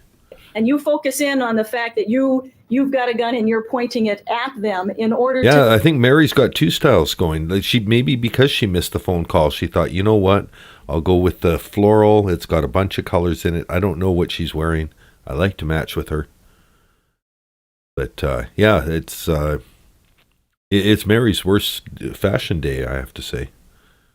shoot them, correct? It's more than that. All you do, in my experiences, is concentrate on this danger or disturbance. You do not, I never once recall a gun or me shooting. Double-breasted Obviously, I was blazer doing with that, a but I was lace doily focusing only neck- on the target. neckline cover. Danger, trying to eliminate that danger. Okay, and you were It looks equal part like spring day, and almost like a lobster bib at a on a shipboard meal. concentrating on them. You were concentrating on whether they were moving or whether they weren't moving, whether they were coming at you or continuing to come at you. Yes, Mary's those sitting in kinds front of the things, correct? witness. The only reason I know her name is Mary is thanks to Betty, who I think on her fourth day she's crying on the stand, and I guess Mary doesn't need to type crying, so she handed a box, and Betty says, "Thank you, Mary." You can just tell that Betty is like, she's pleased and thank you and manners. And but yeah, just at your own murder trial to take the time to get to know the people around you and like, Mary, you sweetheart, thank you. I could use that right now, thank you. It's not as clear cut as that. All you do is concentrate on them, and obviously, if they move, you're going to focus as to where they move. You're going to go with them, or if they come They in, move, you're obviously I going move. you're going to be focused on them, Okay. whatever their movements are. And yes. you continue to focus on them if they are moving, correct? As long as you still perceive the danger. Okay. And you're not saying in this case, you're not expressing or forming any opinion that the shooting in this case was not an intentional shooting, correct? That it was not an intentional? Yes. I'm not expressing an opinion either way. And you don't believe that this particular shooting was a panic shooting, what might be called a panic shooting, or what's known as panic shootings in police lingo. Well, okay. Panic shootings, where I would see it, you would scatter shots everywhere in the room, which is different than an accidental shooting where you may fire some shots Okay. without scattering them all over the room. The toilet roll dolls, those were like those things that you'd basically keep your toilet paper from getting too dusty, and they'd form into like a little round person. I could totally see that outfit on a toilet paper doll. And you also have no disagreement with the fact that this particular shooting in this case was accurate shooting. The intended victims were shot accurately. They were deadly shots, each one of them that landed into their bodies, correct? Well, they're obviously deadly shots if somebody dies. It's not an accurate shooting when you're in this mode. You direct your shots. Again, you do not aim. You don't have time to do that. You direct your shots at the target, at Okay. the disturbance or the danger. And when you say aim, I know some people have different understandings of what you mean by that. When you talk about aim, we're not talking about holding the gun up and looking through the sights, right? That's aiming a gun. That is correct. And that's what we sometimes do when we shoot at targets. I mean, you look Right. through the sights and you point at the target. Right. Okay. In this situation, you're not doing that. If you're, depending upon how close you are to somebody, depending upon where the intended target is, you're focusing on the target and you're just pointing your gun at the target, right? Right. Okay. And in your terminology, that you don't call that aim, you just call that directed shooting, correct? That's what I call it. Yeah. Yeah, fair critique, Elsie. I'll throw on a few outfits of me And from if 30 you are years ago, shooting at just more to than one person, you are good for the goose, yeah, good for the hitting more than gander. one person. You're not necessarily, again, aiming through the sights, but you are directing your gun at the one person, and then you're directing your gun at the other person, correct? Yes, and again, it depends on how far away you are, how close the persons are to each other. Okay. And I take it it's fair to say that the closer you are to people, the better the chance is that you'll be accurate or that you'll hit your target? Under the survival mode, yes. Okay. Is it also fair to say that you have a better chance of hitting targets if they're stationary as opposed to moving? Yeah. When you're in the survival mode, I couldn't tell you. Okay. How about when you're not in a survival mode? Sure, you have time to aim, and something that is not moving, I think would be easier to hit than something that is moving. And where did you get the impression that all 5 of these shots were shot within a one and a half seconds? I believe that was testimony given by somebody in the case and was relayed Did you hear to me by Dr. Mr. Did you hear Dr. Schwartz's testimony, the next door neighbor who said that the shots were approximately a second apart, which would have made them approximately 5 seconds apart? I don't remember that. Okay.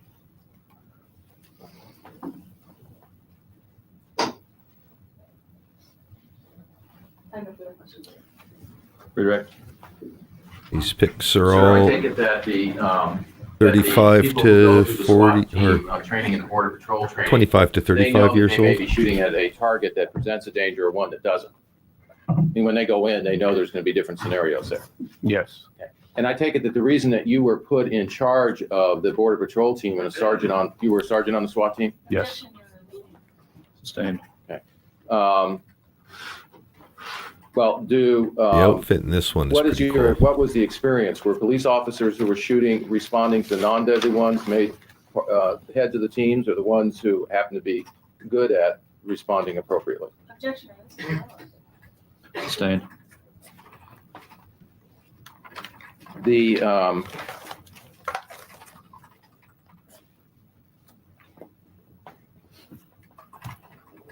Drinking out of coffee mugs because your alcohol's experience, alcohol. or I take it that your being in charge of these teams, was that on the basis of at least your experience and abilities, or was your name picked out of a hat? How did it go? Objection. I think you described his experience in direct examination. No, we're really going to answer that. How were you selected? Well, to go on the SWAT team, I was a sergeant at the time. 15 and minutes I was left in raw selected by testimony. Bob Bergman.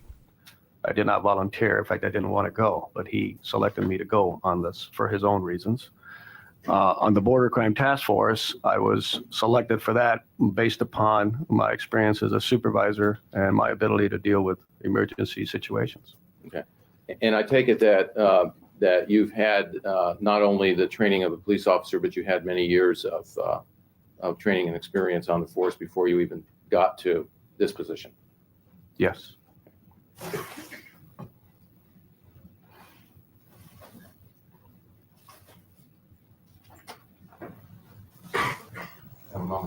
Certainly. Recross. Witness be excused. Thank you. Thank you.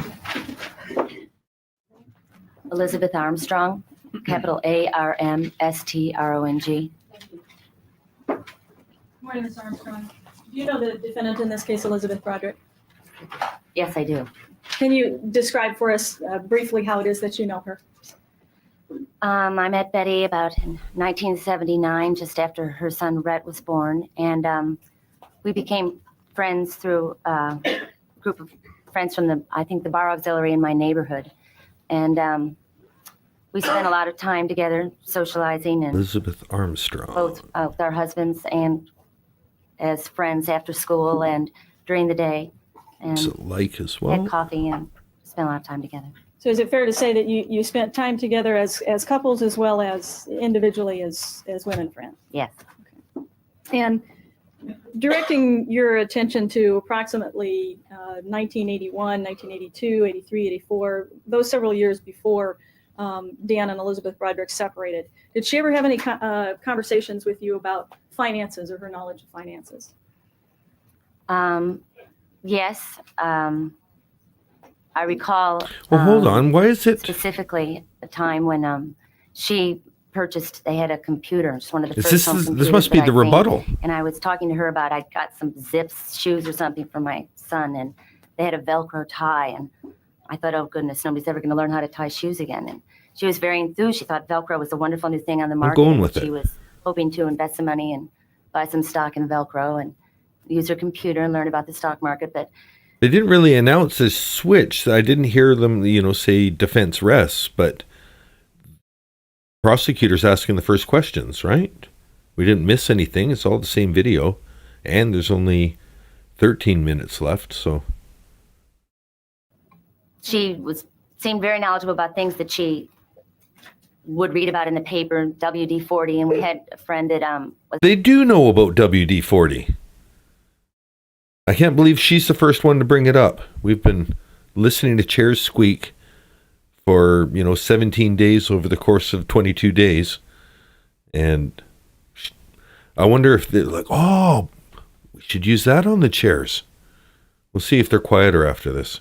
Just named president of Dryer's Ice Cream. She was real excited and was hoping to buy some stock in that. So during this period of time, she was expressing interest to you, her own personal interest in financial areas, investing in stocks, those sorts of things, in following the stock market herself. And you indicated that something about a computer. Was she using a computer for any particular reason? Well, she was hoped to use the computer, and part of the reason that she purchased it was to follow the stock market. I know her brother was a stockbroker, and she had it in a family room, a guest room right off the kitchen. Was Elizabeth Broderick an intelligent woman? Very. Yeah, Very, no, very I guess intelligent. they just didn't film it, but maybe they came back Did from she the make recess and they suggestions just to you said, at all about stuff? yeah, maybe I'm being asked in chat, like, how did we just skip here? So it's all the same video, and this guy's streaming it from Court TV. It's Criminal Conversations with his Ed. I think that after they came back from the recess, the defense just said, we rest, in which case, not enough to, I don't know why they wouldn't include it, but maybe it happened so quickly that he wasn't able to record it. Because they just have her coming up. We didn't miss something, did we? I don't have time to really go back, but see if the outfits change at all between the Stocks or investing in stocks? No, I didn't know anything much about them. I thought it was exciting, the Velcro and the ice cream and all that. Hold on, she was investing in Velcro in 1991. That's actually a pretty or before 91, in the 80s. Fairly shrewd investment. Velcro was huge. Huge. Because they were things that were everyday parts of our life. Remember David Letterman had the wall of Velcro, and he would just run and jump off one of those little mini rebounder trampolines, stick to the wall. We'll be back after this, and they'd have to peel them off. But I didn't have any knowledge of how to invest. And during that period of time, again in 81, 82, 83, 84, 85, did you, how would you describe? That was in the early 80s, 81 to 85, so that's why they're even bringing up Velcro, because by the 90s, everyone's heard of it. So if Betty was onto Velcro in the early 80s, it does point towards her being a fairly shrewd investor for somebody who maybe just lucky, but that's a smart investment in 1981, 82. I don't remember the first Velcro shoes I owned until I was it was 85, 86. I would have wanted them younger. They just didn't exist. They were Buster Browns.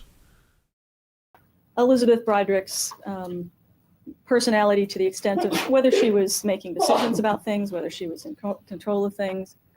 Well, in our times together, I mean, she was she was always fun and thinking of things to do and very capable and willing to do things and trying new things and planning trips and planning vacations with her kids and making decisions about running her life and running her household and taking care of her children, and very capable. Did she appear to be afraid or hesitant about making decisions about those kinds of things? No, not at all. Was there a time when she expressed her feelings to you about the Coral Reef house? Well, off and on she did. They were looking for a new home. She didn't care for her house and was hoping to buy a new home, to put a lot of the things that in it that she hoped someday to have.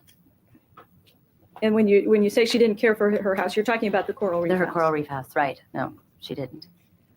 Sometime after separation, I take it you became aware that she separated from Dan Broderick. Yes, I did. Did she ever have a conversation with you regarding the fact that she had applied for a job as a stockbroker with one of the firms in town? Yes, she did. There was every January there were a group of us that would meet for lunch to celebrate our birthdays, and we were waiting for Betty. She was a little late, and she came upstairs. We were at a hotel in La Jolla, and then she said she just had an interview with one of the stockbrokers firms in La Jolla. I don't know whether it was Dean Witter or Merrill Lynch. And what was her attitude about whether or not she was going to go to work with them?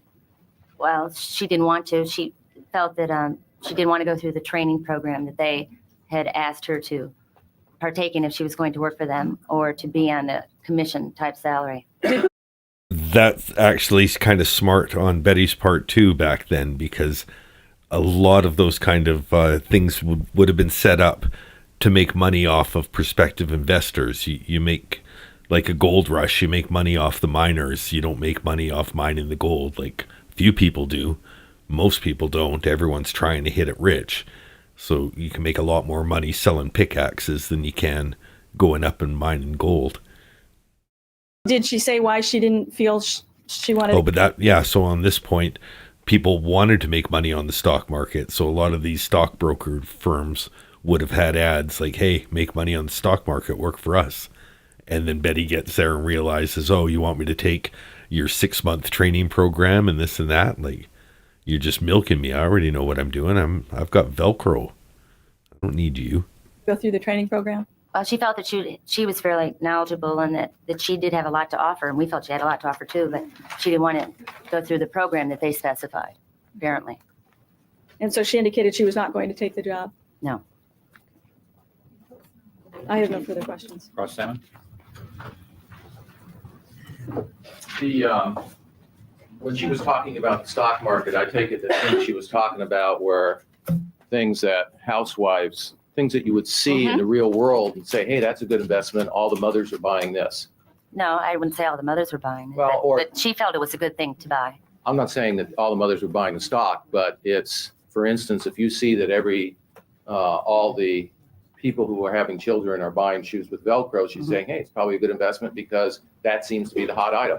Yeah, right. I mean, she saw stuff that a lot of us didn't see. Okay. She never talked to you about program trading, did she? No. She never talked to you about getting in on the margin and how to do that, did she? I wouldn't have known much what she was talking about. Her talk was about, hey, it's a good idea to buy something with VELCRO because VELCRO seems to be the popular thing right now. Mm-hmm. There we go. That she's a shrewd investor. She doesn't necessarily know the investing markets, but she knows enough to know that's a good stock. If I can get in on the ground floor on that, I would. So yeah, shrewd investor, not necessarily an expert in the world of finance. Decent job proving that. I don't know how it really changes the murder conviction, but it's a point they've been fighting through the whole trial, so why give up now? Now, did you talk about, so when she was talking to you, were you thinking to yourself, well, boy, this is great. This woman's going to make a lot of money. She really knows how to invest money. Is that what you were thinking? I wish I could have someone investing for me like that. No, I don't think that's exactly how I thought at the time. No, I just thought that she was smarter about it than I was. Okay. Smarter about it in the sense that you would think that if family investments are going down the tube, you would go to the person who knows what to do rather than investing, throwing your money away towards bad things. You thought she was smart enough to make money, right? Objection, Your Honor. I don't understand your point. Disposable cameras are probably cheap. Getting the you were film saying that she developed was is probably a buying- was your big pain in the understanding she was butt. Buying these stocks?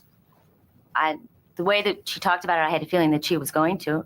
Yeah. Or the Last time I found a couple cameras from when I was younger and paid to have them developed. It cost me like, I think, $30 a camera or something. And it took me like 3 weeks. There's no, watch them develop in the mall places anymore. And I was roundly disappointed. At least 18 of them were bad pictures. 2 or 3 were interesting. But yeah, I was expecting like, oh my God, the undeveloped. Who knows if this was from, some great party, or so I was hoping for like almost the end of The Hangover, just seeing this series of awesome pictures. And, a bunch of them might have been crotch shots of somebody's jeans. Whatever it was, it wasn't worth the $30 a camera. wanted to. Did you ever come to learn that she had as much as $20 a month to invest in these stocks? No, she never told me that. Did you ever come to learn that there was hundreds of thousands of dollars of, Objection, Your Honor, this is inappropriate. Sustained. well, when she was talking to you about money, did she talk to you about that there was hundreds of thousands of dollars being invested in? Objection, Your Honor. Sustained. Objection sustained. We don't repeat the question. Well, did she talk to you about the money that was being invested by the family at all? Or did she just tell you about these stocks? Well, she told me about the stocks, and then I did know about property in Colorado.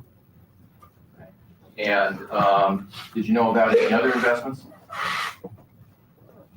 No. You indicated that she was making decisions. Yes. Okay. Were they unusual decisions? No. Okay, there were decisions that most people would make who had children and lived part of a family. Well, she was able to, I don't know, make bigger and better ones as far as things that were very entertaining and fun and good times for her children and her family. And she was always kind of a step ahead of everybody in things that she wanted to do, and always gave the impression that they could, if she had an idea and she wanted to follow through, she could pretty much do that. Did she not, were you ever involved in any decision-making as to things to do? Personally? Well, it's vague. With Elizabeth Broderick, were there times where you involved with decision-making on things that you would both do? 5 minutes Just left in socially. raw video. Okay. So socially, were you involved in those decision-making with Elizabeth Broderick, things that you would do? Sure. Okay, was it something where you were, if you had a good idea, they did your idea, if she had a good idea, she did her idea? Hmm. Okay, describe yourself, at least at that point in time, as friendly, equals? Yes. Okay. You weren't dominated by her, or she didn't dominate you? No. Okay, you never got that feeling that one of you was dominating the other, did you? No.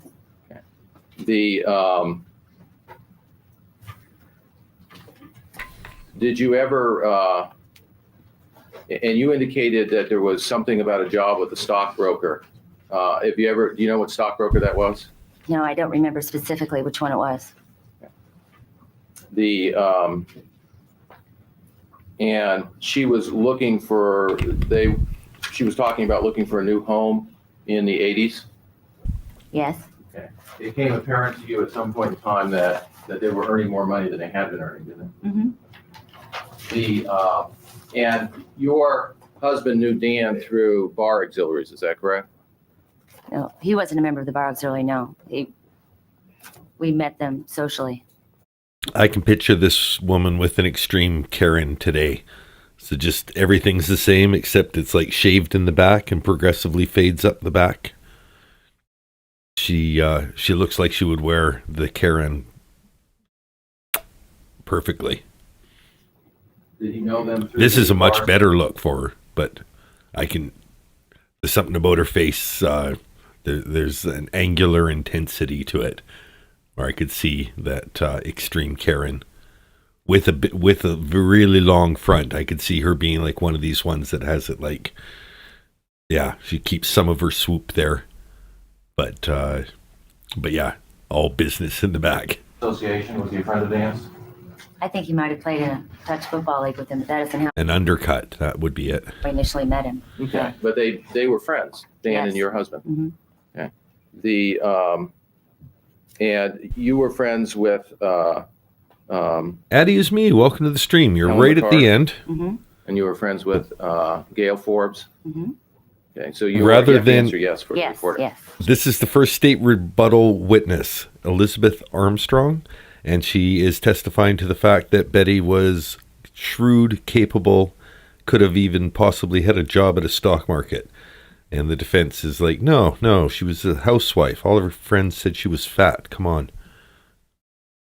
Look at her. Basically, the defense so far. So your friendship with Elizabeth was through the legal. I mean, a lot of your friends were also involved in the legal system. I think I met her also at bar auxiliary things where our friendship might have increased, but I met her initially through my neighborhood where I moved to.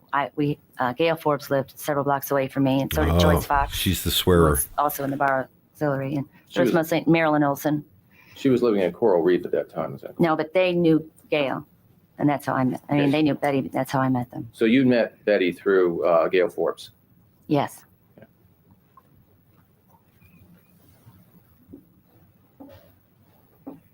A little smile about Gail Forbes.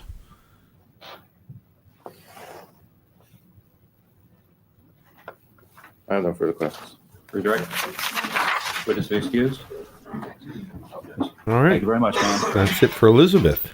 Ladies and gentlemen, since we started late, I would propose to go through to lunchtime unless anyone wants to take a recess. If you do, just stick your hand up. Seeing no hands raised, go ahead, Ms. Wells. What's going to Yes, happen? Your Honor, at this point, I would simply ask to have marked as people's next in order a 4-page document which is entitled Subscription Agreement and Signature Page of Pioneer Park Investors, So Mark.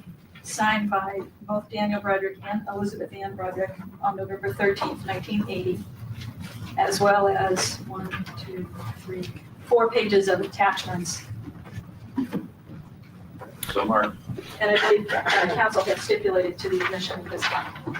Is that correct, Mr. Early? Yes. Right. Set stipulation, People's 114 is received.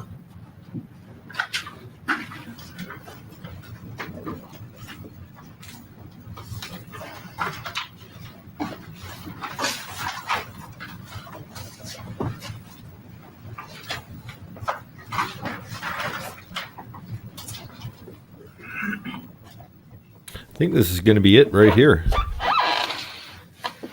Oh, they didn't get WD-40 to that chair. Well, she just brought it up, though. We'll see if they fix it tomorrow.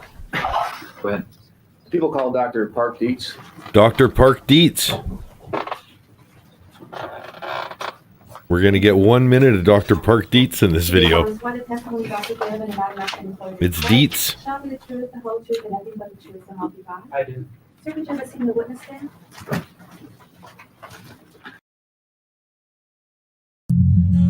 Oh, and that's it. Not for us, though. We wait for no one. Well, we still have to wait for the... But, okay. Dr. Park Dietz is going to be leading the testimony tomorrow at 2 p.m. So what time is it? It's 2 p.m. my time. Whatever time it is now, that's what time we're starting tomorrow. We'll be starting 24 hours from now with Dr. Park Dietz. Morning, doctor. How are you? That table will fold down to get even more room there. Thank you. And Doctor, would you please state your full name for the record? It's Scott. Oh, he's got the Corey Richens, doesn't he? My name is Park Elliott Dietz, D-I-E-T-Z. Yeah, that's the extreme comb over, but with less to work with. A lot more forehead showing, but same side part. Park Elliott Dietz. He's a microphone player. Okay. Good morning, Dr. Dietz. Good morning. What is your profession? I'm a psychiatrist, and I limit my practice to forensic psychiatry. All right. I'm going to leave it right there. If you want to look ahead, you can go on to Criminal Conversations. Check out their videos. This is the State Rebuttal Part 2 and Closing Arguments. Oh my God, we're going to get some closes. The very beginning of close will be in tomorrow's video. It looks like all day closing on Thursday. Same time. We'll do that one at 2 p.m. California Chino time. Then we'll go 3 hours earlier. No, not 3 hours. 1 hour earlier. So whatever time it is now, 1 hour earlier than that for Friday. And then Saturday, we're going to start 3 more hours earlier. So total of 4. Whatever time it is now, subtract 4 from it. Unless you're in Australia, then you need to add a day. But it'll be a 10 a.m. start. You need to add days to all of them probably in Australia. I don't know how. You guys have to figure that out on your own. But the time will be 4 hours earlier than this for the finale. Whatever day that happens to be where you live. Okay, let's go to the main screen. My phone died, so actually, okay, let me just go to a main screen here. There, and then I'm going to go away from that screen to the screen where I can see what you guys are saying. And that's it. Okay, Dr. Dietz is coming. Mandy was the one who looked forward. Thank you, Mandy. You are 100% correct. It is Dietz. Everyone was saying Dietz. Lots of people. I even commented on somebody in the original video that said, why do they keep saying Dr. Death? And that made me say it like Dr. Death's the whole time, but I stand corrected. I'm going to give some shout-outs. Shout out to Winter Lake. It was your question that got it all started, so I know that you are only around day 6 or 7 right now, watching every minute of every stream. So we have Winter Lake to thank for the inspiration for this whole marathon. So thank you, Winter Lake. Thank you, Agents of Chaos, who gave gift memberships on this day 17 split stream. Thank you to everyone who's been here. Thank you for everyone who's tuning in late and going to be here tomorrow. Thank you for everyone who submitted pet pics. We'll be doing that for the rest of the Broderick trial. So if you have a pet pic to share, go to the Dan D community tab. Look for something that allows you to post to the tab, because anyone can post to my page. If you post something that's, out of line, out of sorts, it might get taken down, but I trust you. So any pets that get posted to the page will get added into the slideshow. You can also check out a short that I did where I did some, pan and zooms and a little bit of editing transitions with the first pets that were received on the call for pet entries. So check that out. Do check out my shorts. I've done a few Betty Broderick shorts as well. So I'm expanding a little bit. And yeah, we're near the end of the marathon. This is it. It'll be Saturday, and then I'll take a little bit of a break. We will do a Friday night ramble, and then the next Friday I think I'll go back to my 2 shows a week. I love the sharing the pet pics. It's so perfect because it allows you guys to kind of reach out, and you don't have the option of posting pics on your comments, and so it's just a nice way to share it with the greater community. And it's a great way for me to add a little bit of interesting color to the page instead of just spamming you with photos of me when I was 15 years old standing beside my baba. What else do we have to say in the chat? I'm on live chat, so I'll just say goodbye to everybody. Oh, Addie has posted a short. I don't even know what it is. Probably one of the ones I've mentioned, a Betty Broderick short. Thank you, mod community. You guys are the mod squad that deserves applause. Or applaud the mod squad. That's the rhyme. Applaud the mods. So yeah, share your pet pics with me, and I'll share them, help you share them with each other. And when the trial gets a little boring, a little heavy, a little anything that can be solved by cute pets, and there's so much that can be solved by that, I'll be sharing them with you. So there's that. What else is there to do? Lawyer, I posted his video earlier. He's got a video breaking down the Sarah appeal. I expect it to be typically, this has some merit. He's going to find a way to advocate for something. I haven't seen it. It premiered while we were doing this stream, but I'll probably be listening to it as I'm falling asleep. And I wonder, I'd like to make a prediction on which of the arguments he thinks is the strongest. Might be about the deposition in the hearing, where he took, like, well, we can cure it with a deposition now, Mr. Owens. I don't think any of them are good appeal options, but one has to be the best. So we'll see if he gives that one more credence than we give it. But yeah, that's what I'll be watching next. Suma has a really good breakdown of the family court ruling. I recommend that one too. It's one of my hyped videos, but you probably can't find any of my community posts because there's so many pets on my page right now. It's a takeover.